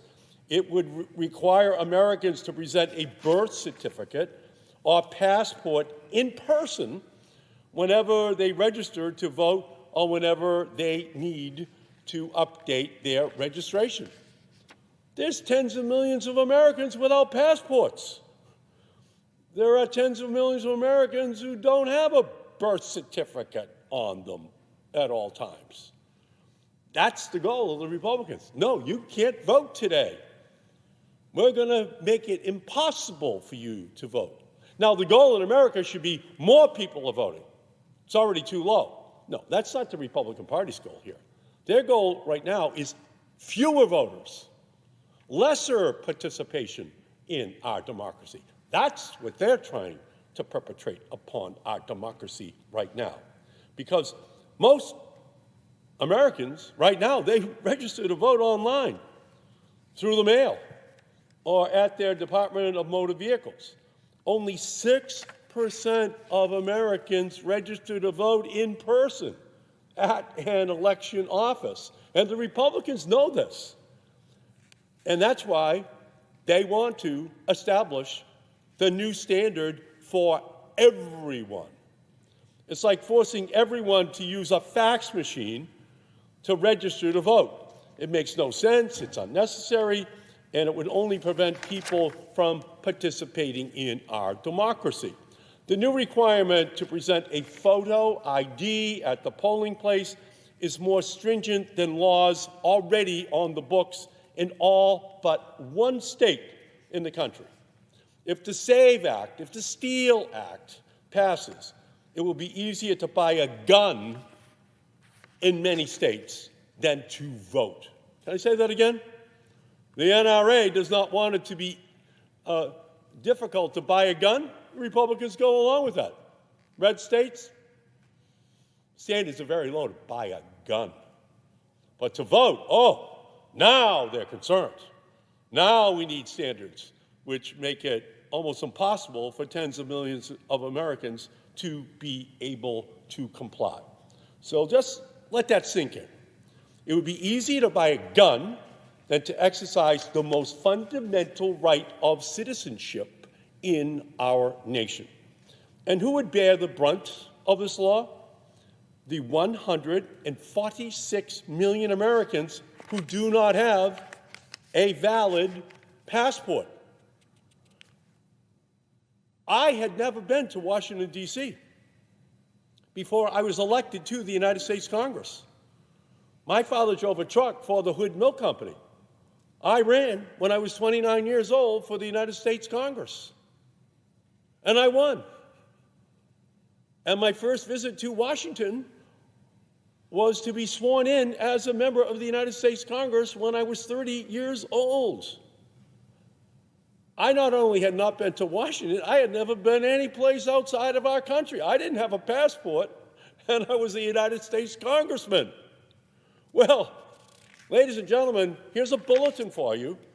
146 million Americans do not have a valid passport. I know, because I would have been one of them. That's nearly half of all American adults. The 69 million women who have changed their names after marriage and lack an updated birth certificate, they're out. Sorry. Oh, that's not the same name. You must have got married. Oh, sorry, can't vote today. just using your maiden name here? I'm sorry, can't vote. Elderly voters who would be forced to navigate bureaucratic mazes to renew their voter registration in person.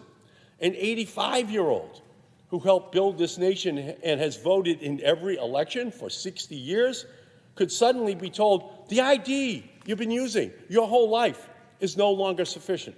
Prove it again, or you don't get to vote. Do you know who else loses? Big time Black and brown communities who already face preceding, already existing high barriers to their being able to vote in too many states in our country. Young people who could no longer rely on their student IDs to vote. Disabled voters who may face challenges in getting to polling places. Native Americans whose tribal IDs may be rejected for registration to vote and then for actually voting. That's their goal. You can see which one of the groups in our country they're trying to dissuade. You can see which of all of these subgroups of Americans they are going to create barriers to their ability to go into the polling places. How about a working American who would be forced to miss more shifts to exercise their right to vote? Rural voters who would have to travel for hours to satisfy the strict in-person registration requirements. LGBTQ Americans who face hurdles in obtaining accurate IDs that match their gender identity. So instead of free and fair elections, it is bought and paid for elections. Instead of one person, one vote, it's one white person, one vote. And everyone else gets shown to the door. So sorry, you can't vote here today. Take, for example, a constituent of mine, a woman who legally changed her name nearly 50 years ago. Her birth certificate no longer matches her legal identity. But now, the President of the United States and Republicans want to force her to dig through decades-old documents just to prove she has the right to cast a ballot. So, give us a break. Huh? We know what you're doing here. You're trying to disenfranchise that woman. You don't want her to show up. We know what you're trying to do. Or take a service member who has been serving their country bravely. Under the SAVE Act, under the Steal Elections Act, a military ID alone would not suffice to prove citizenship because non-citizens can also serve in the military. Can you imagine that? Somebody has served for 2 years, 4 years, 6 years, 20 years. They show up at the polling place, show their military ID, and they're told, sorry, that doesn't count. It counted to send them overseas. It counted to put their lives in danger, but it doesn't count to be able to vote. Well, this is, without question, all part of a pattern which has been created by the Republicans, and we had a hearing today in the Supreme Court just as a continuation of that plan to reduce participation in elections in our country, because without, for example, that military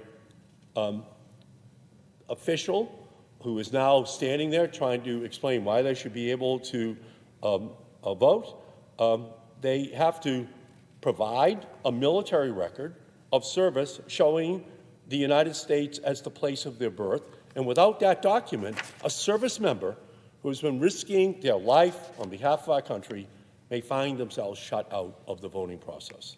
So under this bill, a service member can deploy overseas, carry classified credentials, the top secrets of the United States, defend our democracy, but come home and be told their military ID is not sufficient for that service person to engage in our democracy after they've spent their entire life protecting us and they have a military ID to prove it. Or take a young person who just went off to college and is eager to become a first-time voter. The student hasn't yet left the country and has never had a passport, and under the Save America Act, they're also not allowed to use their student ID. But by the time they apply and receive their passport, the voter registration deadline has passed, and they won't be able to cast that first ballot they were so excited about. So just think about that. The student is in one of our great universities across the country. They think that they're going to be able to register and vote where they're going to school, and they have a student ID, and now they're told you cannot vote. You have to get a passport, which that student has never had. Let's take a single working mom who just moved home. This new law might force her to re-register to vote in person due to her address change. Although she has the required documents, she is unable to find the time between her shifts and taking care of her children to visit an election office in person. On the day she does show up to the polls to cast her vote after losing a day of work, she is told she cannot vote. This bill is unconscionable. It is un-American. It is actually unworkable. But that's not deterring the Republicans. They have a goal. They want to save their seats. They want to lower the participation in the elections this year and in the 2028 election cycle. That's what it's all about. Steal elections. That's all it's about. And this bill itself, it doesn't test whether you're eligible to vote. It tests whether you can outmaneuver unnecessary red tape, whether you have the time and the resources and the documentation to satisfy a system designed just to say no. We cannot become a country that cares about representation for some instead of representation for everyone. The future and the strength of our democracy depend on every single American being heard at the ballot box, not just those who Donald Trump and his MAGA supporters deem as worthy to be able to vote. The Save America Act would also force states to hand over super-sensitive voter data to the Department of Homeland Security. So just think about this. Kristi Noem, by the way, we're still celebrating Kristi Noem got fired day. Kristi Noem and whoever her successor might be, they would have access to all of this voter data. This would give Trump unprecedented power to interfere in local elections, conveniently just before the 2026 elections, as Trump is down at 40% favorability and looking at a landslide heading his way, a tsunami of voters ready to change the control of the House and Senate. So are any of these provisions an accident? No. This is design. You know, there's such a thing that Daniel Patrick Moynihan, great senator who served here, he used to call something when he didn't want to help something or hurt something, he said that people should just act in benign neglect of the problem. That's not what we're talking about here. We're talking about designed neglect. It's a plan. It's a plan that they are putting together. The Save America Act, the Steal the Election Act is a calculated effort by Trump and MAGA Republicans to erect barriers between American citizens and their fundamental democratic rights. Republicans can claim that this bill is meant to combat voter fraud or to prevent non-citizens from voting, but the truth is that non-citizens already cannot vote in state and federal elections. They run the risk of criminal prosecution if they vote in our country. In this climate, with the way the immigrant community is being terrorized and targeted, the last thing non-citizens want to do is to register with the federal government to vote or to open themselves up to criminal penalties because they are not qualified to vote. It is absolutely absurd to think otherwise. States already implement many checks to ensure that only citizens are allowed to vote. And despite numerous studies and audits and investigations over the years, it has been determined that non-citizens voting is very, very, very, very, very, very, very rare. It is not a problem. I'll tell you what is a problem. High oil prices, that's a problem. High health care prices, that's a problem. High tariff taxes on small businesses by the millions across our country, that's a big problem. Inflation going up, that's a big problem. Unemployment going up, that's a big problem. Are we debating that on the floor? Are the Republicans having hearings on the Iran war? Are they having hearings on skyrocketing oil prices? No, they're not. They're having the Senate now for over a week debate something that is very, very, very, very, very, very, very rare. And they're trying to make a big crisis out of it. Why is that? Because they want to misdirect everyone's attention away from the real crises of oil and healthcare and Iran and tariffs and all the other messes which they have created this year. It's strictly a distraction. It's a wag the dog. It's to take everyone's attention away from the actual issues that are harming families in our country right now, on which we have no hearings.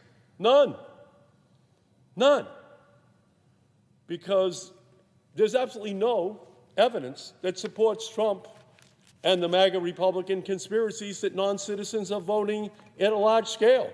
It is simply false. It is a ghost story told for political purposes, used to justify laws whose real function has nothing to do with election security and everything to do with election outcomes, so that the Republicans are not punished for their economic policies, for their foreign policy mistakes which they are making, for which they do not want to be held accountable. The Save America Act is a solution in search of a problem. But it is worse than that. It is a distraction from American efforts to strip millions of eligible Americans from their right to vote. And why do they want to do that? I've got 5 reasons. 5 reasons why the Republicans accomplish this goal of disenfranchising millions of Americans. Number 1, so that they can continue to give handouts and tax cuts to billionaire CEOs while making it harder for millions of Americans to get access to Medicaid and Medicare and affordable health care, and looting by the trillions the money from health care for ordinary families to give over to the billionaires who do not need it. Reason number 1. Reason number 2, so they can continue their vendetta against the wind and solar energy industry, the all-electric vehicle industry, so that big oil and big gas can make bigger profits off of the hard-earned cash of American citizens, because they will be forced to buy all gasoline-powered cars, and the oil companies can tip them upside down and shake money out of their pockets at the pump. But they don't want that reversed. They don't want solar and wind and all-electric vehicles to be the future. No, that's reason number 2. Reason number 3, so they can continue to give billions of dollars to ICE to terrorize immigrants while trampling on the constitutional rights of our communities. Right now, we have masked agents across our country not wearing cameras and violating constitutional rights that were built in to the Constitution during the American Revolution and its aftermath. And they just hate the idea that they would have to comply with those constitutional safeguards that have matured and been codified over the centuries. Number 4, they can continue to operate a pay-to-play pardon system where fraudsters and friends and supporters of the president can essentially buy their way out of convictions and jail time. Number 5, so they can keep raising prices at home while raising countries abroad. And to do so without a peep coming out of the majority in the House and the Senate. Because that's where we are right now. We have a Senate, we have a Republican leadership which has been supine for the first 15 months of this second Trump administration. They have shown no courage. It is almost as though they had a vertebrae bypass operation that has made it impossible for them to be able to stand up to the illegal, to the corrupt, to the absolute disgraceful foreign policy from Venezuela to Greenland to Iran and on and on and on that Trump has been engaging in without a peep out of the Republican Party. There's only 3 things you need in politics: backbone, backbone, and backbone. And what do they want on their side? They don't want to be held accountable for their lack of backbone. And the only way they can do that is reduce the number of people who vote this year. Don't allow for there to be a change of government by suppressing the votes of those who are most likely to be angry at what they have been doing to our country over the last 15 months. Trump has thrown us into an illegal, reckless war, which is costing lives abroad, costing hundreds of billions of dollars of taxpayer dollars, costing American families at the pump, in home heating oil, in airline tickets, in grocery prices, and in every other monthly bill. It's just going to ripple through our entire economy because he has created a global energy apocalypse. And every time Americans go to the pump, they are in for a crude awakening, courtesy of Donald Trump's illegal war in Iran. The average price at the pump right now is $1 higher than it was just 4 weeks ago. Cumulatively, Americans spent $2.6 billion more last week than they did on gasoline before the war started. And $2.6 billion, it could pay for a lot of solar on more than 853,000 homes without any incentives. $2.6 billion could pay for about 350,000 drivers to use the electric vehicle tax rebate, which would insulate drivers from these crazy oil spikes. Home heating oil prices are up by $1.20 a gallon in Massachusetts, which many families rely on to heat their homes. That means $350 more to fill up their tank, and it's still cold in Massachusetts in the winter. So $500 more for gasoline over the course of the year, $350 more just to fill up their tank, and all as they watch television at night and watch a war going on in Iran that so far has had no public rationale that makes any sense whatsoever, and the Republicans refusing to even have hearings so we can cross-examine the rationale, if it existed at all, that Trump is using in order to perpetrate this insane war and its consequences, not only on the Middle East, but on the entire planet. Oil prices go up like a rocket, but they come down like a feather. So we're going to see this price of oil in our economy that's going to go on for months and months and months. And when the president says he needs $200 billion more, well, it's costing $2 billion a day to run the war.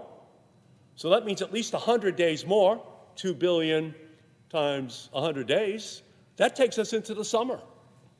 He's asking the Republican senators to give him enough money to fight the war into the middle of the summer, which means the price of oil is just going to continue to go up and up and up like a rocket, and people are going to be standing there with the pump in their hands, with the nozzle in their car, and they're going to be looking up at that price as it goes up and up and up and up, as this war goes on. So experts say that Donald Trump's illegal war has now caused the largest oil supply disruption in the history of the world. Can I say that again? Donald Trump has caused the largest oil supply disruption in the history of the world, and he has yet to explain successfully what the rationale for that war is. So to me, Trump's entire reign has caused the largest corruption in modern American history because his entire presidency has been a disaster for American families. Even before the war, electricity prices were up by as much as 13%. Can I say that again? People are paying their bills across the country. 13% increase in electricity bills last year under Trump. And now those attacks on natural gas facilities in the Middle East are spiking prices worldwide, spikes that will likely hit American utility bills soon as U.S. natural gas exports surge to chase the highest price on the international market, which has been the goal of the natural gas industry right from the beginning. And by the way, Trump is just a wholly owned subsidiary of the natural gas industry. He said to them in April of 2024, if you raise me $1 billion, I will make sure that I kill all of the environmental laws in the country, all of the incentives for wind and solar and all electric vehicles. So that's cash and carry, man. They raised the money, and now we're living with the consequences of just having a total dependence upon those industries that Donald Trump said were going to make America greater. No. We are right now hostage to the oil industry, hostage to the natural gas industry. They can charge whatever they want. This whole idea that he created energy independence for us? No, the price of oil and gas is set on a global market, not in Tulsa, Oklahoma. And I think every American now understands that because these big oil vultures are already circulating, looking to scavenge their profits at the expense of every consumer, every family in our country. Major oil and gas companies are poised to reap record profits this year from higher prices as Americans reap devastating losses. So Americans are going to be paying $2 billion a day in taxes for the war, $2 billion more each week for higher gasoline prices, and I'm not even talking about home heating oil prices. I'm not talking about jet fuel prices. I'm not talking about natural gas prices for people's homes. So the rich are going to get richer, and the rest taxes and their skyrocketing energy bills. That's what he's left us with. Do the Republicans want to debate that? No, they do not want to debate that. Is that all the American people want us to debate? Yes, please put that front and center. Please let me know when this ends. When does this chaos and corruption end in its impact upon the lives of every family in our country? So let's just be clear. Big oil only serves as a destabilizing force in global politics. Not a stabilizing, but destabilizing force. This entire conflict is a reminder that our continued dependence on fossil fuels pulls the world towards instability, it pulls it towards conflict, and the lesson is clear. We must transition rapidly to clean energy sources that cannot be blocked or bombed or weaponized. In reality, wind and solar are the fastest growing electricity sources in history because they just make sense. In 2025, renewables made up over 88% of all new electricity generation in the United States. In 2025, the U.S. added more than 50,000 megawatts of new solar and wind capacity compared to just under 5,000 megawatts of new natural gas capacity. 10 times more. You know who hates that? The natural gas industry. You know who gave half a billion dollars to Donald Trump? The natural gas industry. And what was the promise that they wanted back from him? We will kill the solar industry. We will kill the wind industry. We will kill all of those industries who are an existential threat to our business model. And we're now living with the consequences of that. So just let me repeat that for the fossil fuel apologists. New solar is cheaper than simply operating an existing coal-burning plant in our country. Onshore wind, half the cost of building new gas plants. This isn't about ideology. This is just about arithmetic. It's not complicated. It's cheaper to do onshore wind.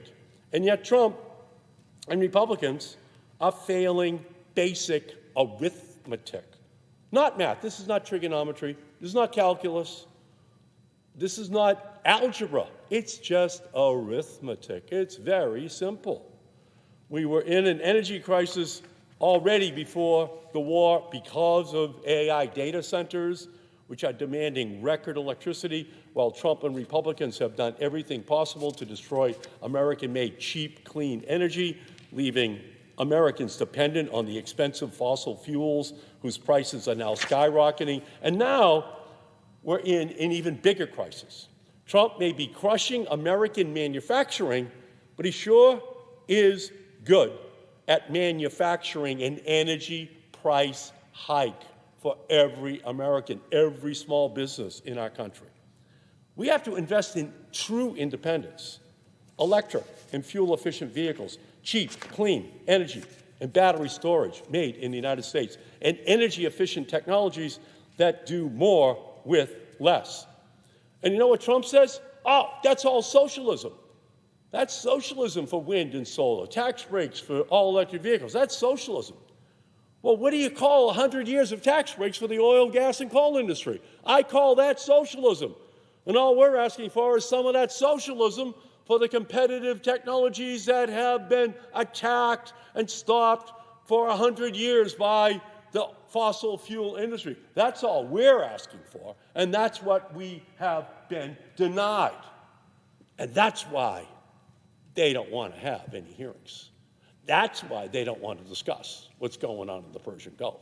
That's why they don't want to discuss the Strait of Hormuz. That's why they don't want to discuss how we are hostage to the price of energy that comes out of the Middle East. And the only way to break that dependence was solar and wind and all-electric vehicles that don't need any fossil fuels whatsoever. But because of Trump, because of the Republicans, they voted on this floor last July to kill all of those industries. Kill them. They don't want to have that discussion right now. They know that they would be on the defensive. They know that they'd be backing away from the microphones while they try to explain why they would kill something that would actually break our dependence upon imported oil, break our dependence upon natural gas, break our dependence upon coal. And by the way, we do import oil into the United States. Mr. President, you may not know that, but it's coming in from Canada, it's coming in from Mexico, it's coming in from Venezuela. Just so you know, Mr. President, sometimes it's a bulletin to you that we're part of a global oil marketplace that you are part and parcel of. Foreign dictators and authoritarian regimes cannot stop the sun from shining or the wind from blowing, but they can disrupt oil and gas supplies. Electricity generated by solar panels can't get stuck in the Straits of Hormuz. Electricity generated by our offshore wind plants can't be bombed by drones in Kuwait. The Save America Act, the Steal the Election of 2026 Act, is a classic shock and awe. Trump is trying to distract us from the cost he has created by bombing Iran, costing lives, costing hundreds of billions to fund his war, and costing us at the pump, at the airport, and at the grocery store. And he's just become so desperate, so fearful that he is going to lose, that he is absolutely willing to suppress the vote of especially minority voters in our country, because he knows that otherwise he will probably lose in Georgia. He will probably lose in Ohio this fall, that we will have a revolution that is heading his way. So that is what this is all about here today. And it's millionaires and billionaires, and greedy corporate executives, and corrupt cronies against the voters. And that's why the Democrats are not going to go away. We're going to stand up. We're going to fight. We're going to make sure that the American people understand what is at stake right now and why we cannot allow the Republicans, the MAGA base, and President Trump to pass this legislation, because it would fundamentally be the end of democracy in our country. And how do I know that? Trump says it himself, that he would suppress the votes to an extent where they would never lose an election again. So that's where we are. It's a moment in history. There's a nostalgia that some people have for a past that never existed, instead of the ideals which we need to fight for the poor and the sick and the elderly and the immigrant communities, because for them the past is just a memory and the future is their hard reality. And that's what we are standing here today to fight, to protect, the protections for their hard reality. And that can only be protected is if we stop the SAVE Act, if we stop the Steal This Election Act, if we stop the Save Our Asses Act, which the Republicans are seeking to pass on the Senate floor today. With that, Mr. President, I yield back. Chair recognizes the senator from New Hampshire. Thank you, Mr. President. I rise to join my colleagues to oppose the attempt by the President and his allies in Congress to effectively disenfranchise millions of Americans through their so-called Save America Act. But more than that, Mr. President, I rise to join my fellow Granite Staters and the majority of freedom-loving Americans to ask a question more fundamental.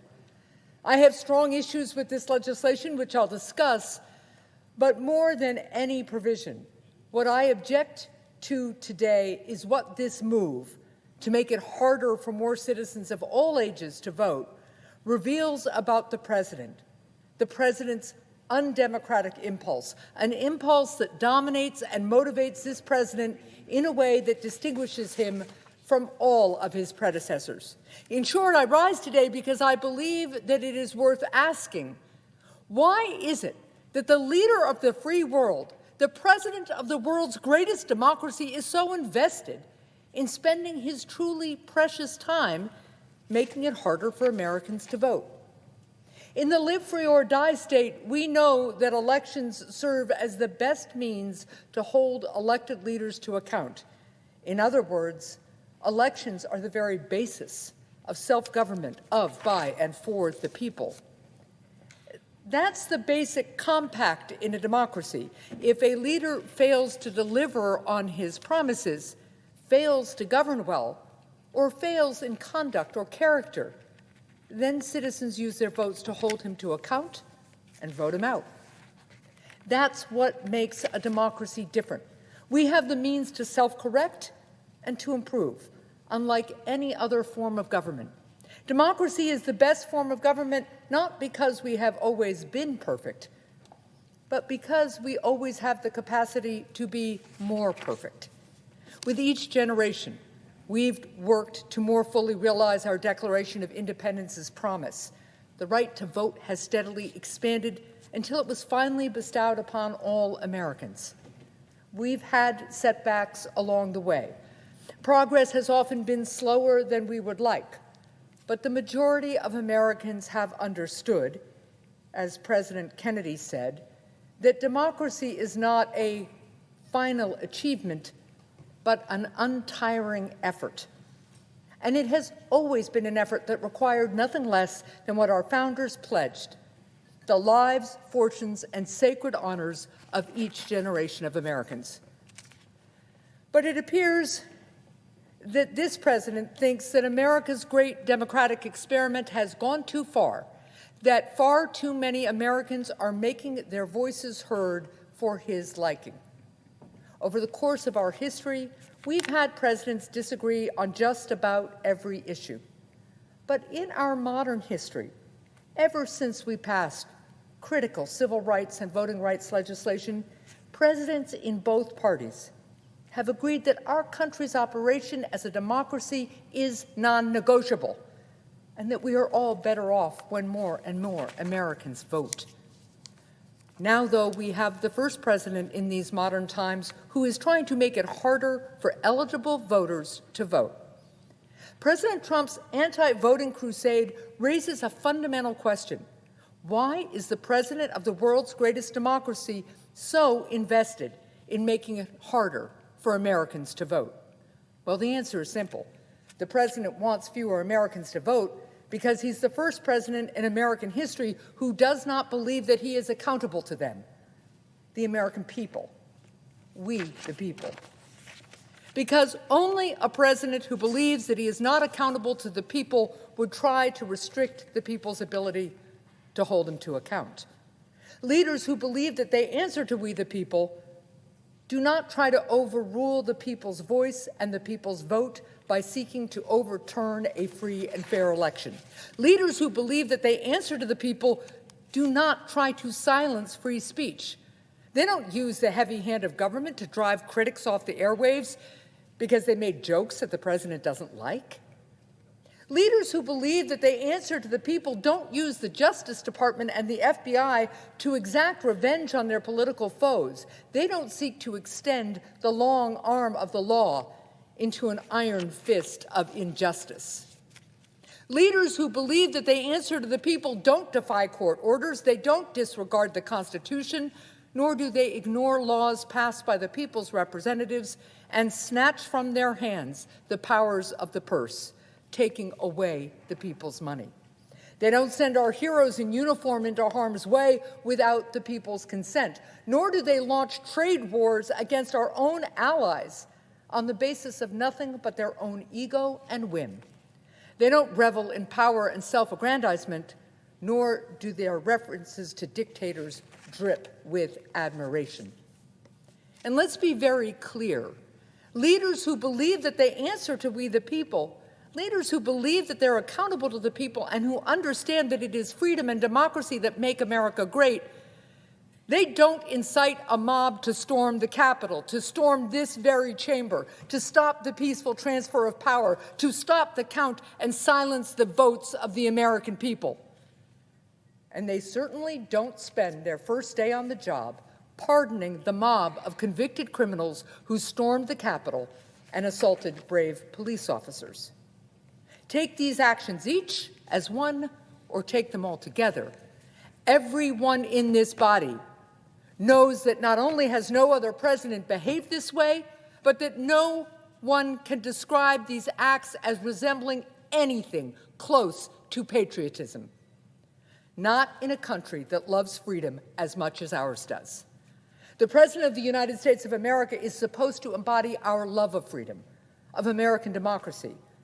But today, it's an open question as to whether this president actually believes in democracy and the consent of the governed. This shouldn't be a question that any American even has to consider, but we're compelled to consider it today. So look, we can pretend that this is politics as usual, but all of my colleagues know that no president in our modern history, if ever, up until now, has possessed such a stark anti-democratic impulse, or has been so disdainful of the people's voices, of our laws and liberties, when they run counter to his own will. And for those who disagree, I direct you to the walls and windows around this great building, scarred by bullet holes just 5 years ago, that remind us otherwise. It's worth noting that the only reason the Save America Act, this legislation to purge voters that the president doesn't like from the rolls, the only reason it's even on the floor is that the president won't give up on the lie that the 2020 election was stolen. And he's continuing this same singularly dishonorable brand of lies as we head into this year's midterm. What the majority in this body is doing, therefore, is nothing short of a large, elaborate, expensive bit of legislative play acting, all because there appear to be no people in the president's orbit to find the courage to summon the words, I'm sorry, Mr. President, but you are wrong. That unwillingness to speak truth to power is how lies become truths, and how bills that are nothing less than solutions in search of a problem get written. Now, the president can delude himself. That doesn't mean that the rest of us have to do so as well. There are legitimate debates to be had about election reforms, including voter ID laws, but not when the laws are seemingly designed by legislators to discourage or bar people from voting. Not when the law is passed upon the orders of a president, as he himself has said, as the means to win a midterm election. Now, my colleagues have spoken at length about the details of this bill, so I won't spend too long relitigating them here. But in short, this bill would require all voters to register using either their birth certificate or their passport. Now, only half of Americans even have a passport. It's been estimated that 3.8 million American citizens do not currently have either of these documents in their possession. To put that number in perspective, a bit more than 826,000 Granite Staters voted in the last presidential election. So this bill says that a great swath of American citizens, close to 5 times the number of total votes cast in New Hampshire last election, shouldn't be allowed to vote next time. What's more, this bill would virtually end absentee voting as we know it, which is how 1 in 3 American citizens vote. That's tens of millions of Americans. Who are these Americans whose liberties the president would effectively dispense with? Well, they're both Democrats and Republicans. Many are older Americans. Some have long since lost their birth certificates and don't do the kind of traveling that require passports. Some have chronic conditions or disabilities that require them to vote by mail. Some are people who work 12-hour shifts or who have long commutes to their jobs. Others are veterans who are as patriotic as any American alive, but spend most of their time at home these days, living in the country far from the nearest polling place. And they've been voting by mail longer than some in this body have even been alive. In the end, all of them are Americans, and their right to vote is sacred. It was won through sacrifice in wars abroad and given renewed meaning at places like Seneca Falls and Selma here at home. Should the so-called Save America Act pass and be signed into law, fewer Americans, people who have worked hard and paid their taxes their whole lives, will be able to vote than before. It will be harder for a substantial number of Americans to vote. If this bill is enacted, there will be more Americans who, in practice, will have less of a voice in our democracy. They will be less free. The number of Americans who will lose their ability to vote may well be in the millions. Now, perhaps some will eventually find a way to jump through all the new legal hoops and cut through all the red tape and get their ballot in. But even if it becomes a relatively few number who remain unable to navigate these new barriers, we're still talking about law-abiding, tax-paying Americans who will lose their ability to vote, even as citizens of the world's greatest democracy. If this bill passes, it will also represent an enormous deviation in our history. Our country's progress has been marked by a history in which more and more Americans in each ensuing generation, have gained the right to vote. But if this legislation passes, President Trump will be the first president to turn that progress back, to work to restrict the right to vote, and to take it away, in practice, from a great swath of Americans. Among those impacted in particular will be women. This bill makes it harder for women to register to vote should they have changed their name when they married, a name that will be different than what appears on their birth certificate. Now, perhaps this is a simple hurdle that the administration would move with great speed to help women resolve. But I cannot see myself extending the benefit of the doubt on the rights and freedom of American women to an administration that has worked hard to take away a woman's most fundamental freedom, the freedom to make her own health care decisions. This bill would also require all states to hand over their voter rolls, including names, addresses, and Social Security numbers, to the president. To do this under any administration would be a move that raises concern, but particularly with this administration, it would be an act of supreme recklessness. Because why should any American trust their Social Security number to an administration whose internet privacy standards involve leaking war plans over an insecure signal chat? To have one's personal information handled by the chaotic band of untrained, unchecked, and unprofessional political appointees that ran enterprises like Doge would be as wise as to staff the local fire department with a brigade of arsonists. So this bill is, on substance, exceedingly harmful and unjust. It should be rejected. However, I return to my original question. With all the challenges in the world, why this bill? Why now?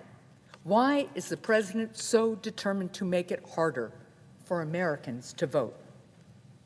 I understand, in a way, why the president does not wish to be held accountable by the American people.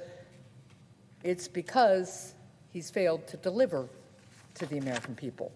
Because, of course, in a democracy, at some point, a leader has to deliver. Autocrats don't.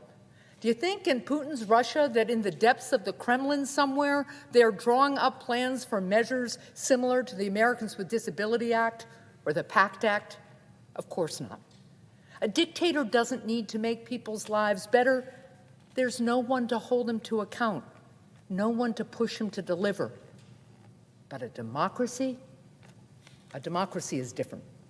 In a democracy, talk can win an election, but without results, a leader can lose a nation. And 1 year in, this president has lost the majority of Americans. The president came into office with big promises. Boasts, really, about how he would single-handedly bring down high costs. Now, of course, I disagree with the president strongly on many issues, and I didn't vote for him. But I was willing to, and continue to be willing on a bipartisan basis, find ways to work with my colleagues in the Senate to help bring relief to American families. But President Trump has chosen a very different course. The president is trying to silence the votes and voices of the American people because he doesn't want to be held to account, because he thinks he's above the people, and he does not want to hear what they have to say.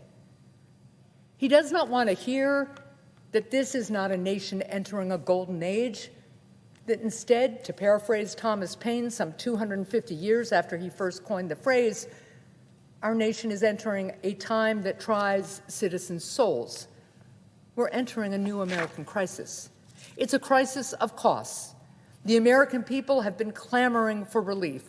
Relief from high grocery bills and energy costs. Relief from high rent and steep mortgages. Relief from a health care system that forces families to choose between being sick and dying or healthy and in debt. Our country was already in an affordability crisis, but the president, rather than solving problems, has made it worse. He chose to take away health care from millions of Americans. He chose to make premiums surge for tens of millions more. He did all this while giving billionaires a tax break. Some people call this tax break unpaid for, but in some ways it's worse. The tax breaks for billionaires will be paid for. It will be paid for by our children burdened with trillions in debt. And it will be paid for by every person who gets sick, who might have been healthy had the president not taken away their health care. A toll summarized less on budget sheets and more on the faces of loved ones in hospital waiting rooms. Americans want to go to the grocery store without grimacing at the cash register. But the president launched senseless trade wars against our allies and imposed illegal and costly tariffs that make everything more expensive. Virtually every entrepreneur I talked to in New Hampshire has felt the burden of tariffs one way or another. Some businesses have closed their doors altogether. These trade wars should be a reminder to my Republican colleagues that a politics that exists simply to flatter the president's ego does not come without a cost. And it is a cost borne by the people to whom he has sworn an oath to serve. And now the costs of this presidency have become even higher as gas prices surge. It's as if the president is searching for new ways to make life less affordable. The truth is simple. It costs more to be an American under President Trump. The American people asked for lower costs. The president instead gave them a steeper bill. It's no surprise that a man who has only made the crisis of high costs even worse under his watch does not wish to answer to the people. He can lie about stolen elections. It is harder to lie about the numbers Americans see printed on the very receipts that they hold in their hands. Under this president, we're also awash in a crisis of corruption. While Americans lose more of their paychecks to high costs and tariffs, the president rakes in billions in exchange for political favors. Because in Donald Trump's America, it is easier for someone rich to buy a pardon than it is for millions of Americans to afford to buy their prescriptions. And perhaps the cause of most alarm, we face a crisis as a country because the president has realized that he is at his strongest when America is most divided. There are great and challenging things that we need to do as a country. A new 21st century economy to build, costs to bring down, diseases to cure, veterans to care for. But we can do none of these things because we have to fight to keep our head above water in floods of the president's own making. And because the president tries to get us to spend our days fighting each other. I'm not surprised that the president doesn't want to be held accountable by the people. I'm not surprised that the president wants fewer Americans to vote, because on his watch, our country has become less affordable, our people less healthy, our world more chaotic, our government more corrupt, and our people more angry. Of course he doesn't want to hear what the American people have to say. So yes, it is deeply telling that in this moment of American crisis, both self-inflicted by this administration and otherwise, President Trump has decided that above all else, the most important priority is not to bring down people's costs or make their lives better. It's to try and restrict their right to vote. What ultimately does the president's obsessive focus on trying to pass this bill above all others truly reveal? Sometimes it's as simple as it appears. The president wants to pass into law a bill that will allow fewer Americans to vote because he actually wants fewer Americans to vote.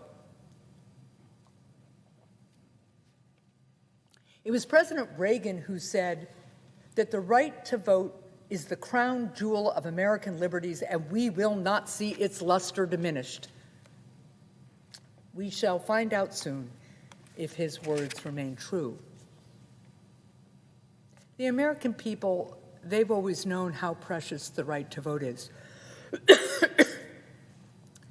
The American people, they'll wait in long lines even on a cold November morning to vote, but they'll do more than just that. They'll join the suffragists and rally and petition to do whatever it takes until the ballot belongs to America's daughters and not just her sons. Americans will fill out their ballots while stationed at a foreign post in trenches in France or in the jungles of the Pacific and ship them back home as soon as they can, just so that they can make sure their vote gets counted, casting their ballots halfway across the world as they fight to ensure that others can have the freedom to vote at all.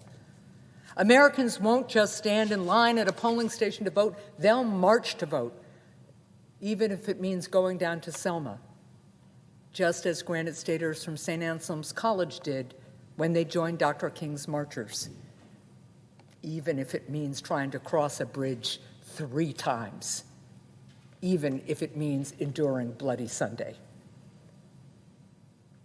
Voting is not just an American right, it's an American habit, it's an American prayer. We do all this because most Americans understand what the president does not, that voting is the most American thing anyone can do. I oppose the Save America Act because of its provisions, yes. But what I object to the most about this bill to restrict the right to vote is what it says about the current state of the American presidency and our democracy. That an American president would try to pass this bill is an outrage. Rather than work to pass this bill, the president would instead be wise to remember the words of his great predecessor, Abraham Lincoln, who said that in leaving the people's business in their own hands, we cannot be wrong. This law has been called the Save America Act. It's a striking name to me because when I think of when America has needed to be saved, I think of our determination to be saved from British tyranny and our fight for independence, our need to be saved from the Depression or economic hardship, from disunion or division. But apparently, this president thinks that America needs to be saved from her own voters, that America needs to be saved from we the people. I also think it's worth noting what the Save America Act will not save. It will not save American families from paying more for their groceries or at the pump. It will not save the small business that has had to close its doors because the president decided to launch senseless trade wars against our friends. It will not save a young couple money on their down payment when they're trying to buy their first home, not as long as we have a president who would rather build monuments to honor his name than help our country build more homes that people can afford to live in. It will not save a single American from pricey health care premiums, nor will it save the future lives lost to diseases that could have been treated had the president not fired America's best doctors and researchers. It will not save our children from burdensome debt tomorrow to pay for tax giveaways to billionaires today. And it will not save America from the dangers of dictators like Vladimir Putin, whom the president still vainly tries to appease. But more than that, this law won't save America from the flames of division that the president so often fans, from the meanness and coarseness that he revels in. It will not save America from the march of extremism or the grip of conspiracy. It will not save us from more discouraging broadcasts of the nightly news, of watching our supposed leaders with disbelief, of wondering just how much higher prices will soar. It won't save a young girl who wanted to get involved in public service, wanted to help her country, from becoming disillusioned when she sees what happens in Washington these days, from wondering if our country's politics can offer anything of promise or if only cynicism reigns. And it will not save an old veteran from shaking his head and asking what yet might happen to his country he loves, in whose service he risked so much. This law, in short, won't save our fellow Americans, certainly not from high costs. It will not save America. This law seeks to save nothing but the president's political fortunes. Because in the end, one does not save America by ensuring that fewer Americans vote. One cannot save America by making America less free. Does this body wish to save America? To learn to become a country once more?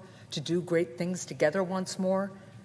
The answer remains what it's always been. Don't restrict the right to vote. Don't turn to answers from the would-be strongman.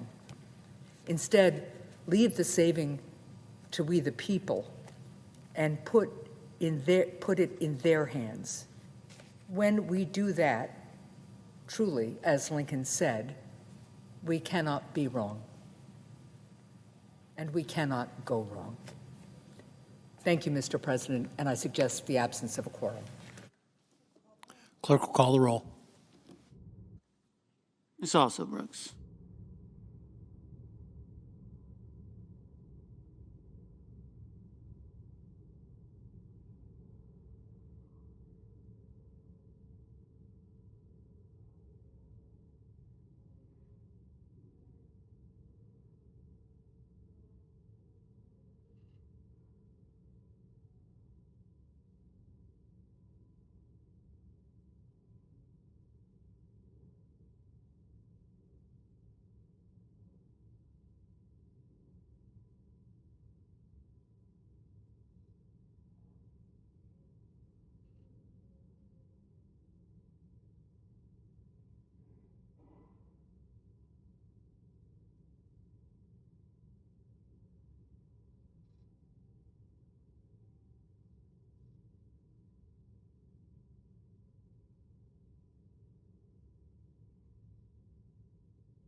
Mr. President, I recognize the senator from Oklahoma. this is Senate currently in a quorum call. Yes, it is.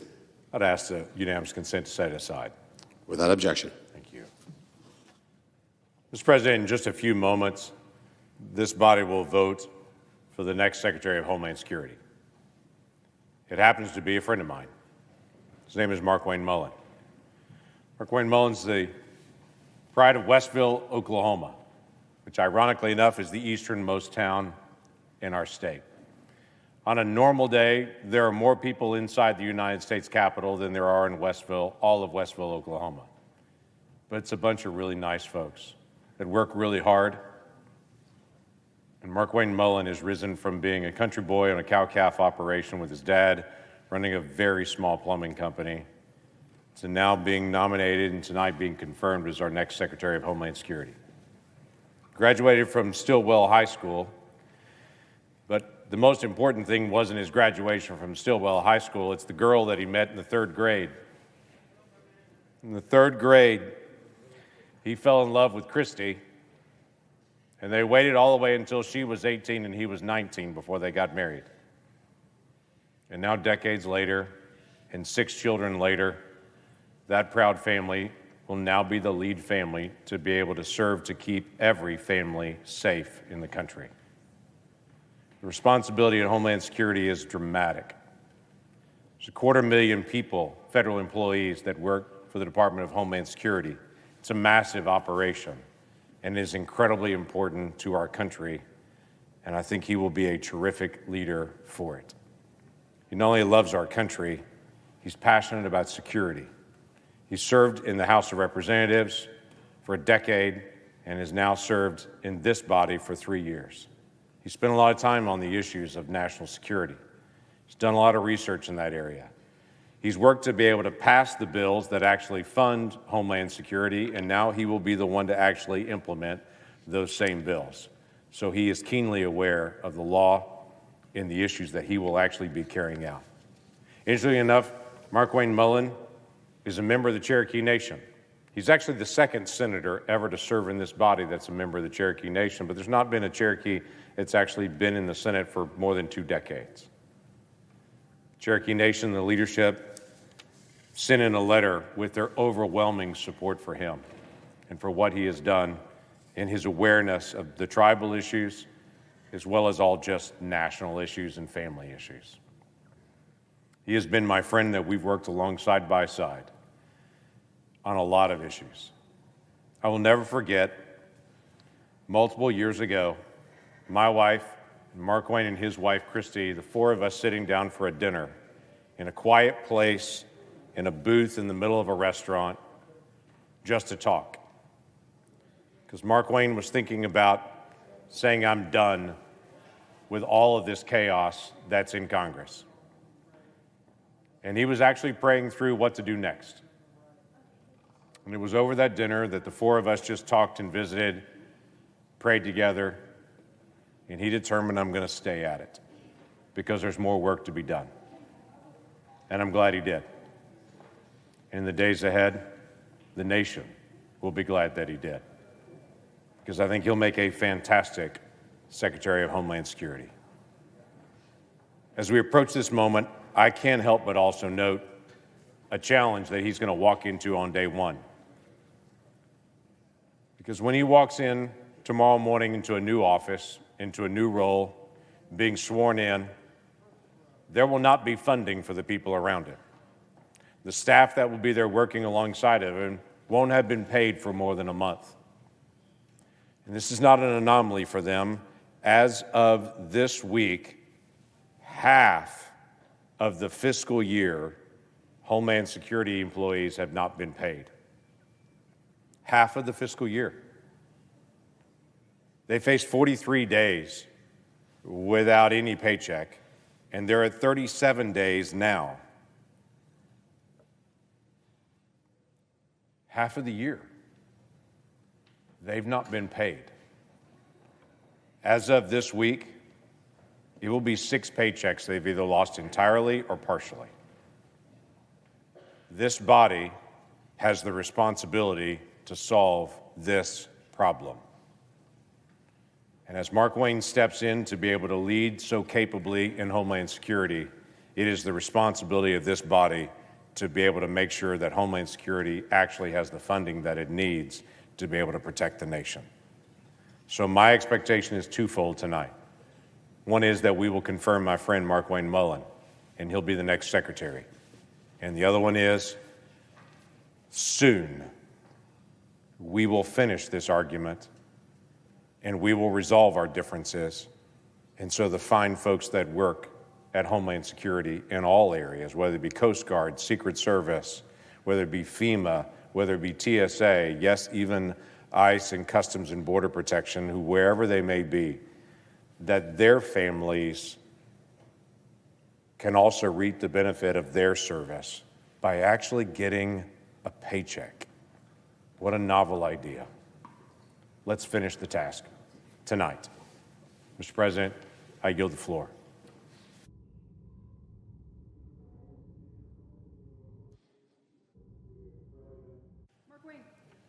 Mr. President. Senator from Oklahoma. I ask unanimous consent that the Senate proceed to the confirmation vote for Senator Markwayne Mullin to be the Secretary of Homeland Security right now. Without objection. The question occurs on a nomination. Is there a sufficient second? There appears to be. The clerk will call the roll. Ms. Alsobrooks, Ms. Baldwin, Mr. Banks, Mr. Barrasso, Mr. Bennett, Mrs. Blackburn, Mr. Blumenthal, Ms. Blunt Rochester, Mr. Booker, Mr. Bozeman, Mrs. Britt.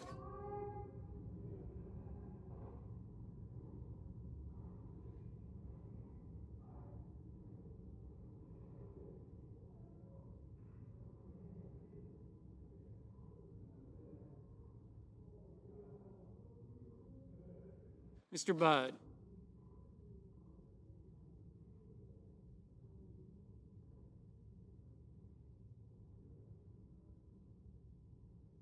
Ms. Cantwell.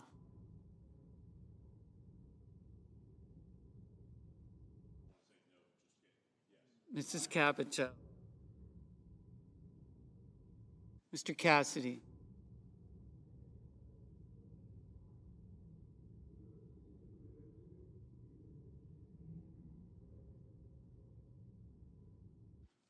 Ms. Collins. Mr. Coons. Mr. Cornyn.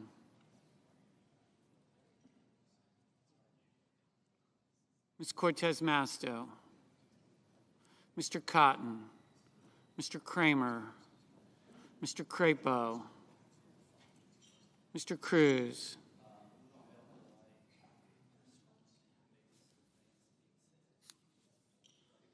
Mr. Curtis. Mr. Daines, Ms. Duckworth, Mr. Durbin, Ms. Ernst, Mr. Fetterman, Mrs. Fisher, Mr. Gallego, Mrs. Gillibrand, Mr. Graham, Mr. Grassley, Mr. Haggerty,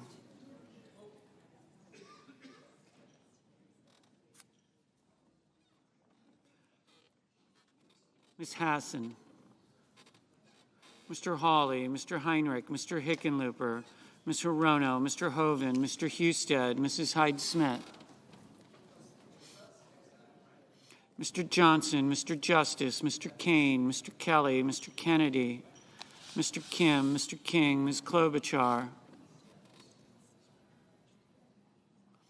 Mr. Langford, Mr. Lee, Mr. Lujan,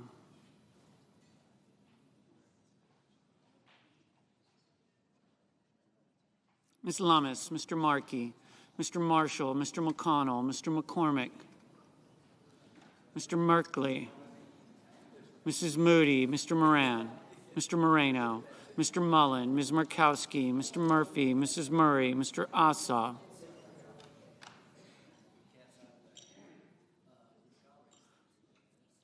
Mr. Padilla, Mr. Paul, Mr. Peters, Mr. Reed,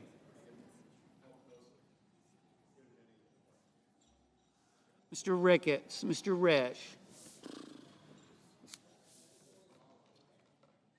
Ms. Rosen. Mr. Rounds, Mr. Sanders, Mr. Schatz.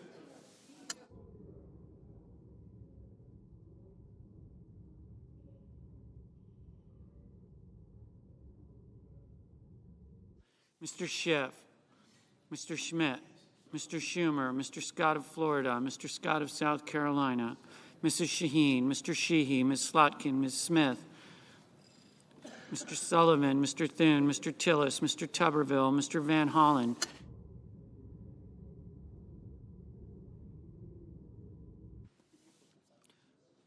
Mr. Warner, Mr. Warnock, Ms. Warren, Mr. Welch, Mr. Whitehouse, Mr. Wicker, Mr. Wyden, Mr. Young.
Senators voting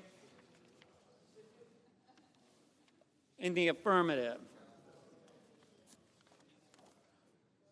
Britt, Cornyn, Fetterman, Langford, Lee, Moreno, Rounds, Scott of Florida, Tuberville, Young.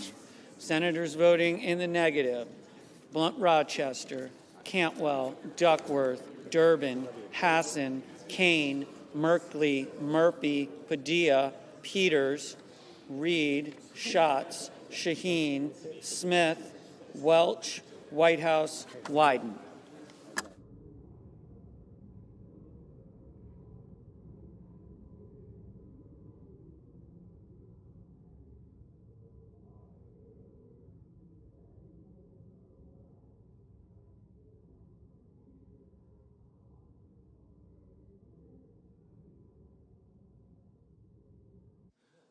Mr. Rono, no.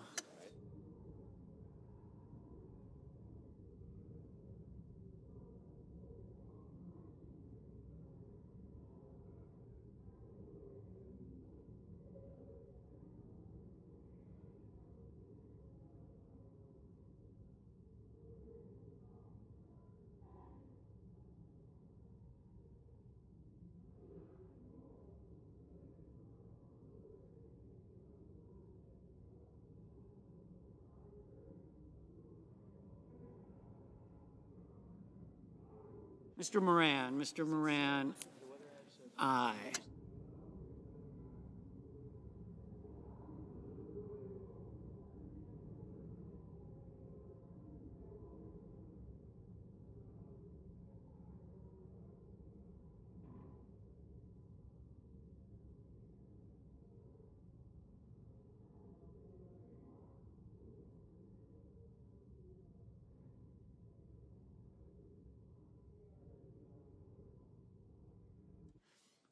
Mr. Mullin, aye.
Mr. Tillis, aye. Mr. Husted, aye.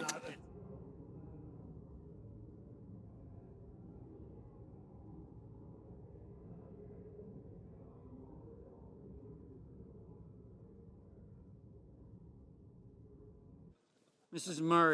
Murray, no.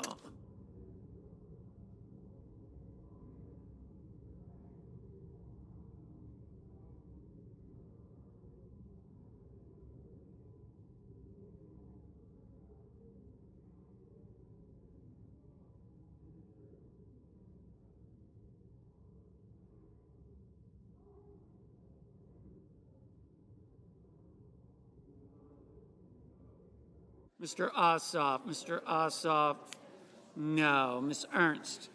Ernst, aye. Mr. Van Hollen, Mr. Van Hollen, no.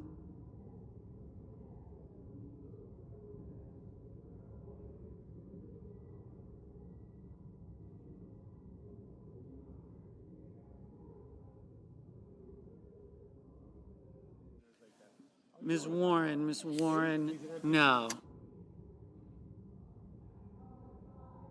Ms. Lummis, aye. Mr. Grassley, aye.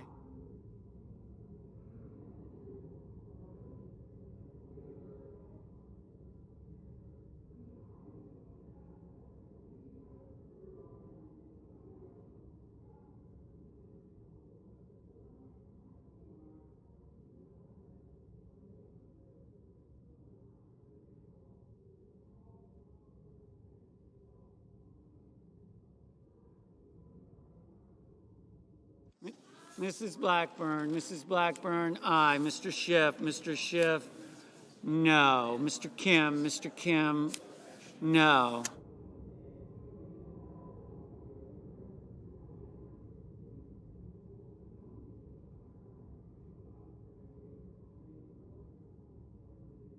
Mr. Justice, aye. Mr. King, no.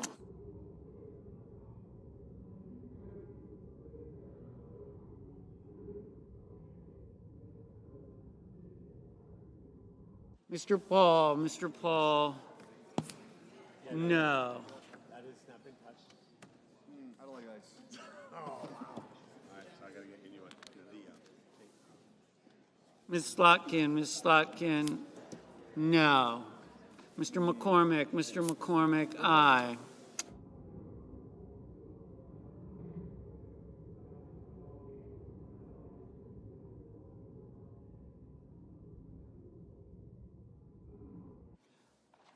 Mr. Schmidt, aye.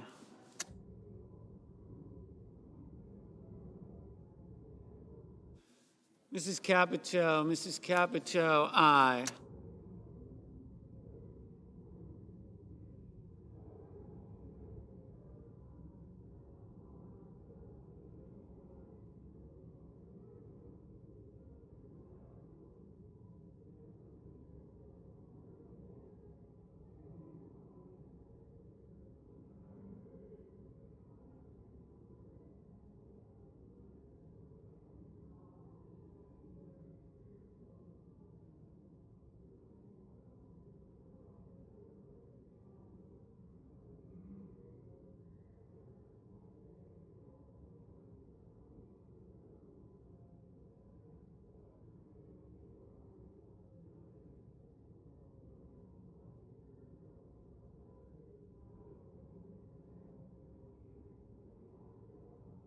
Mr. Bozeman, aye.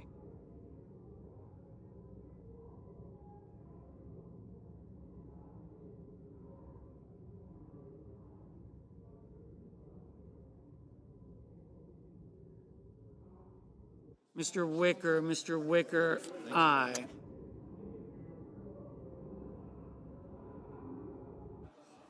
Mr. Graham, aye. Mrs. Hyde Smith, aye. Ms. Murkowski, aye.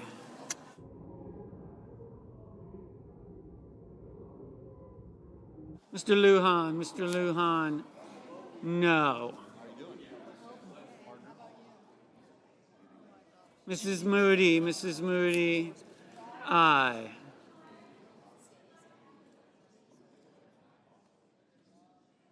Mr. Bennett, no.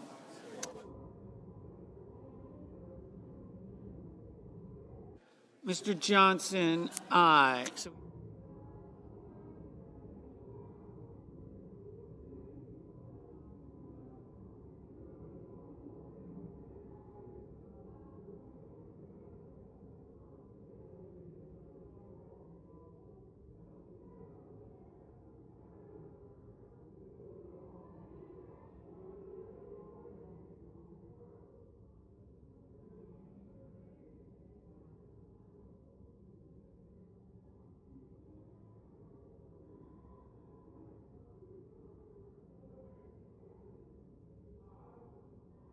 Mr. Scott of South Carolina, aye.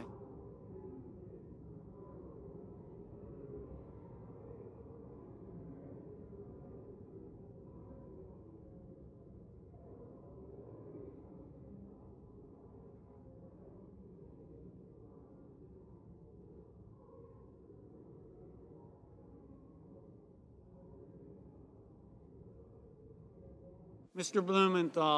Blumenthal, no.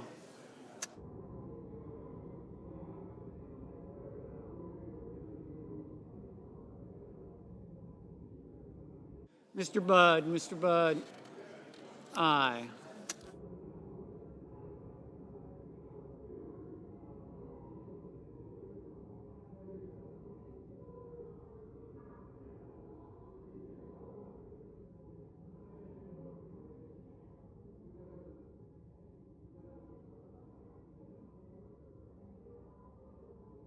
Mr. Cassidy, aye.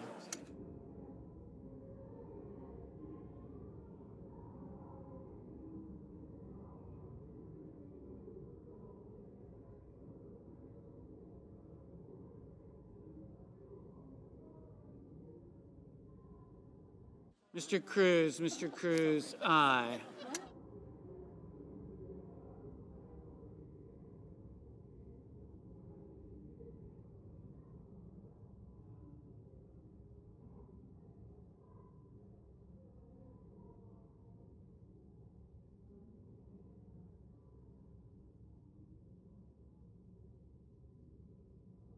Mr.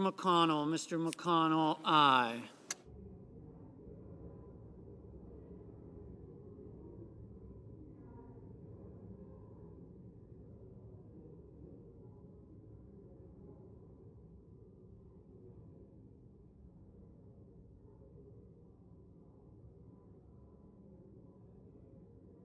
Ms. Baldwin, no.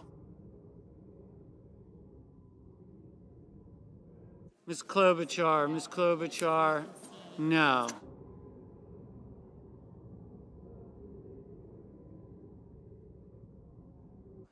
Mr. Daines, aye.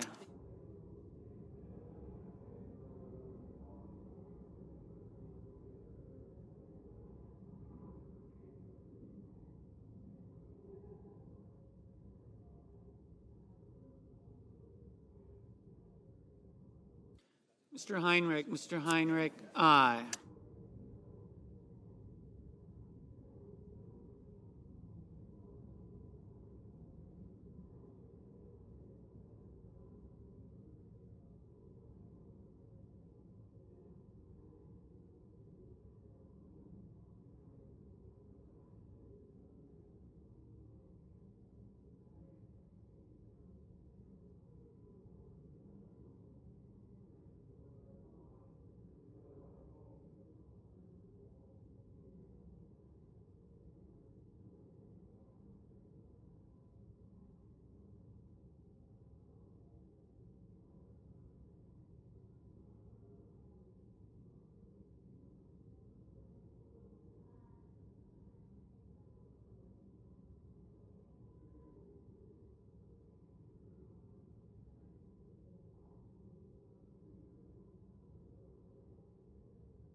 Mr. Haggerty, aye.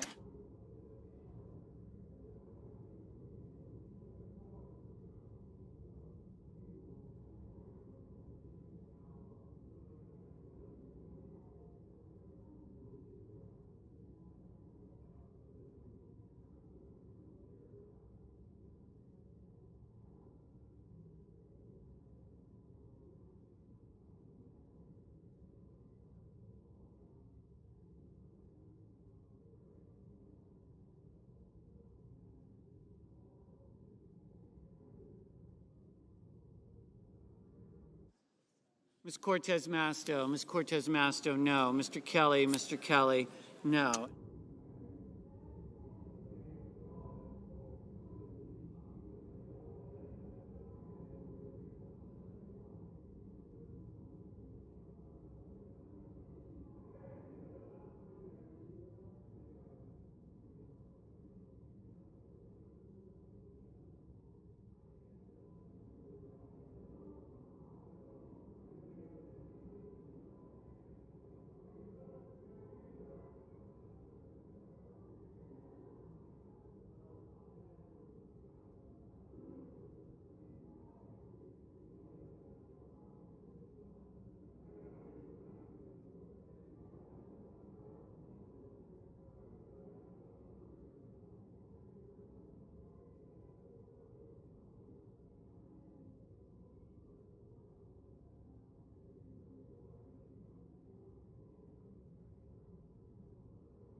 Mr. Crapo, aye.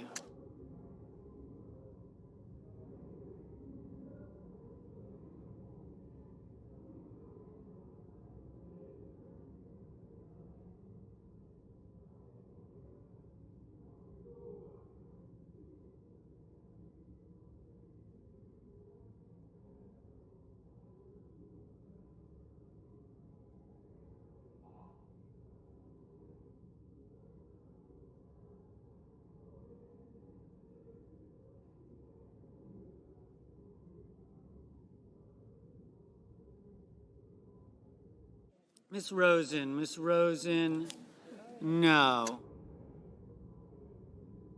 Mr. Banks, aye.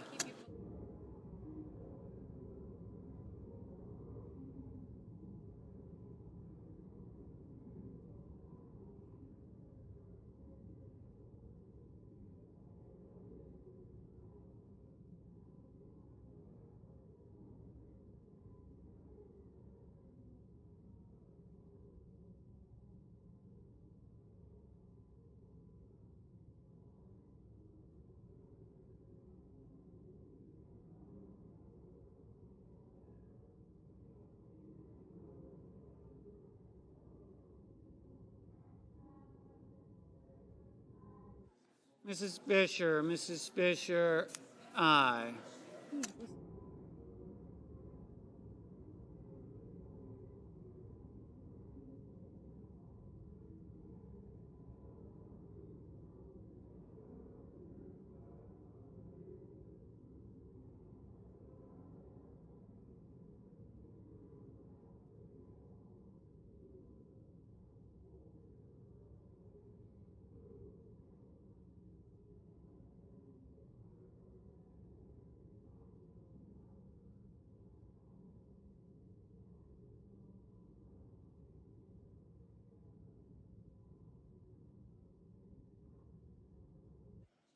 Mr. Sanders, no. Mr. Cotton, aye.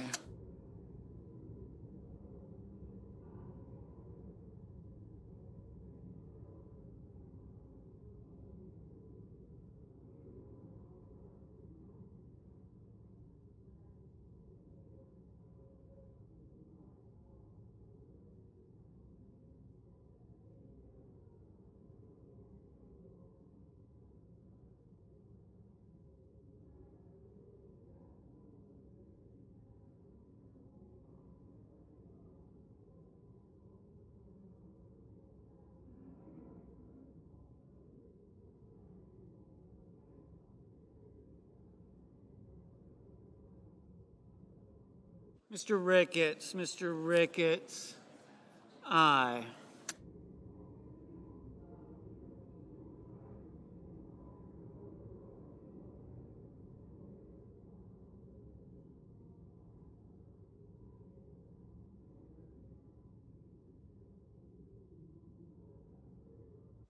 Mr. Barrasso, aye. Mr. Kennedy, aye.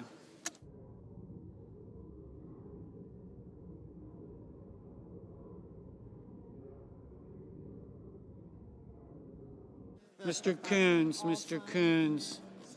no.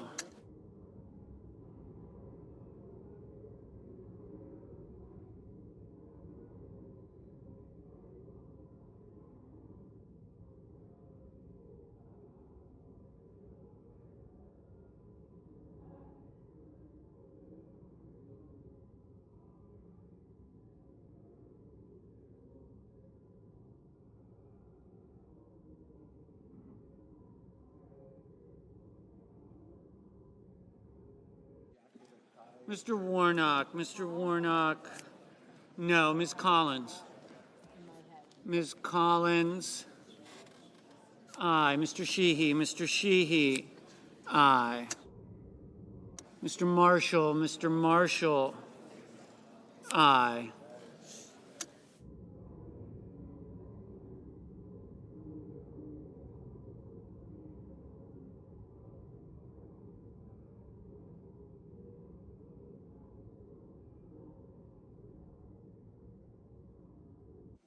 Ms. Also Brooks, no. Mr. Thune, aye.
Mr. Risch,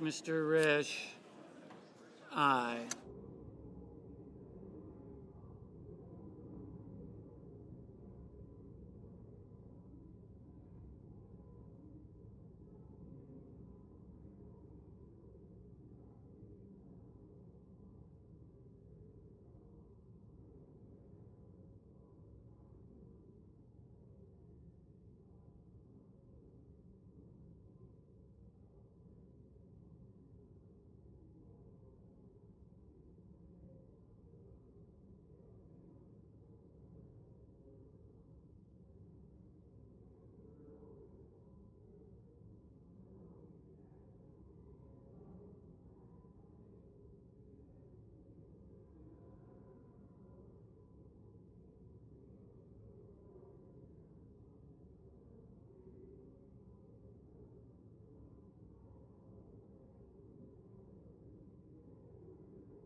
Mr. Markey, no.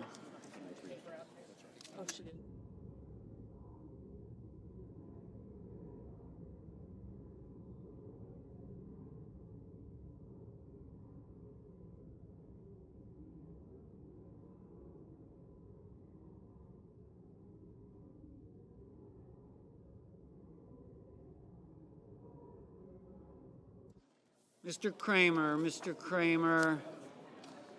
aye. Mr. Hoven, aye.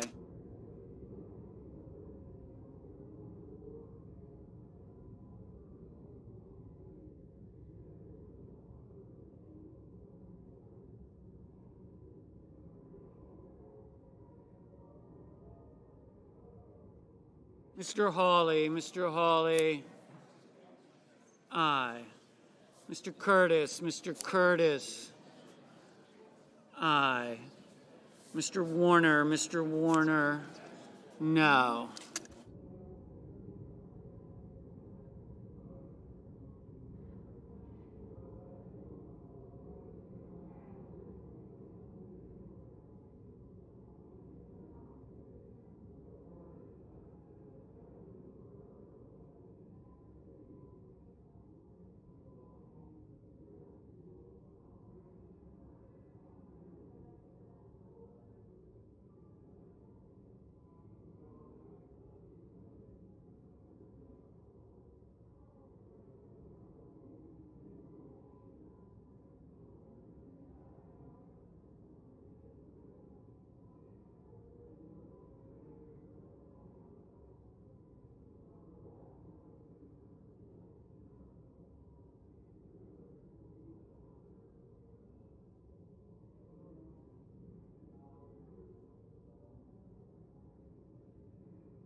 Mr. Booker, no.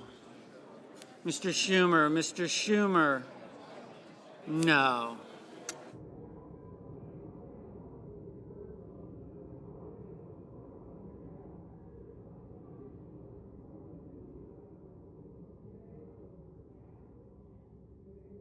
Mr. Sullivan, aye.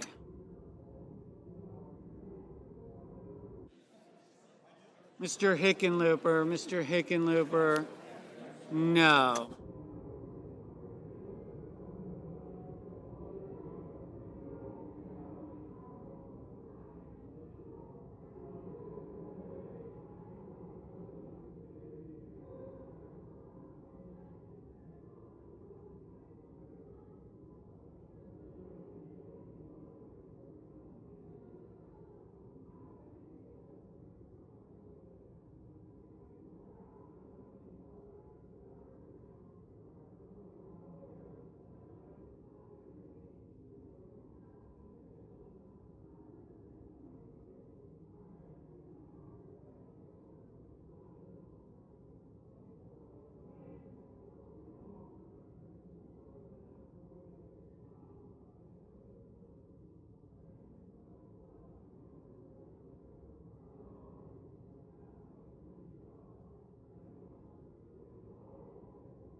Mrs. Gillibrand, no.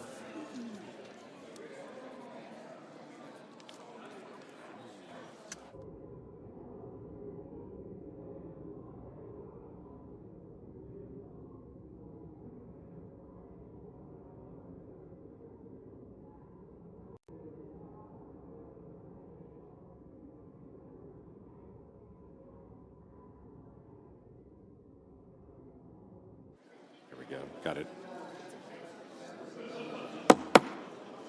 On this vote, the ayes are 54, the nays are 45. The nomination of Markwayne Mullin of Oklahoma to be Secretary of Homeland Security is confirmed.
Here we go. Got it.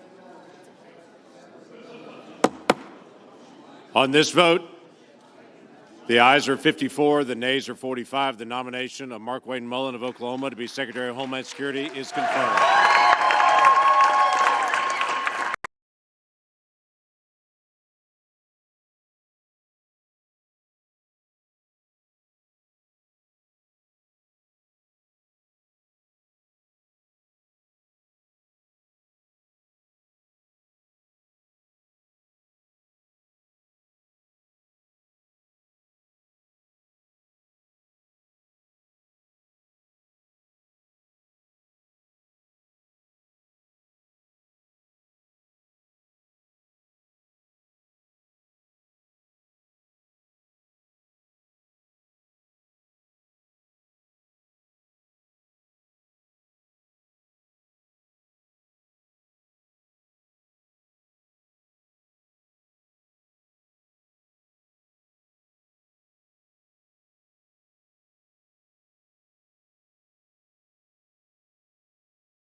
Got it. On this vote, the ayes are 54, the nays are 45. The nomination of Markwayne Mullin of Oklahoma to be Secretary of Homeland Security is confirmed.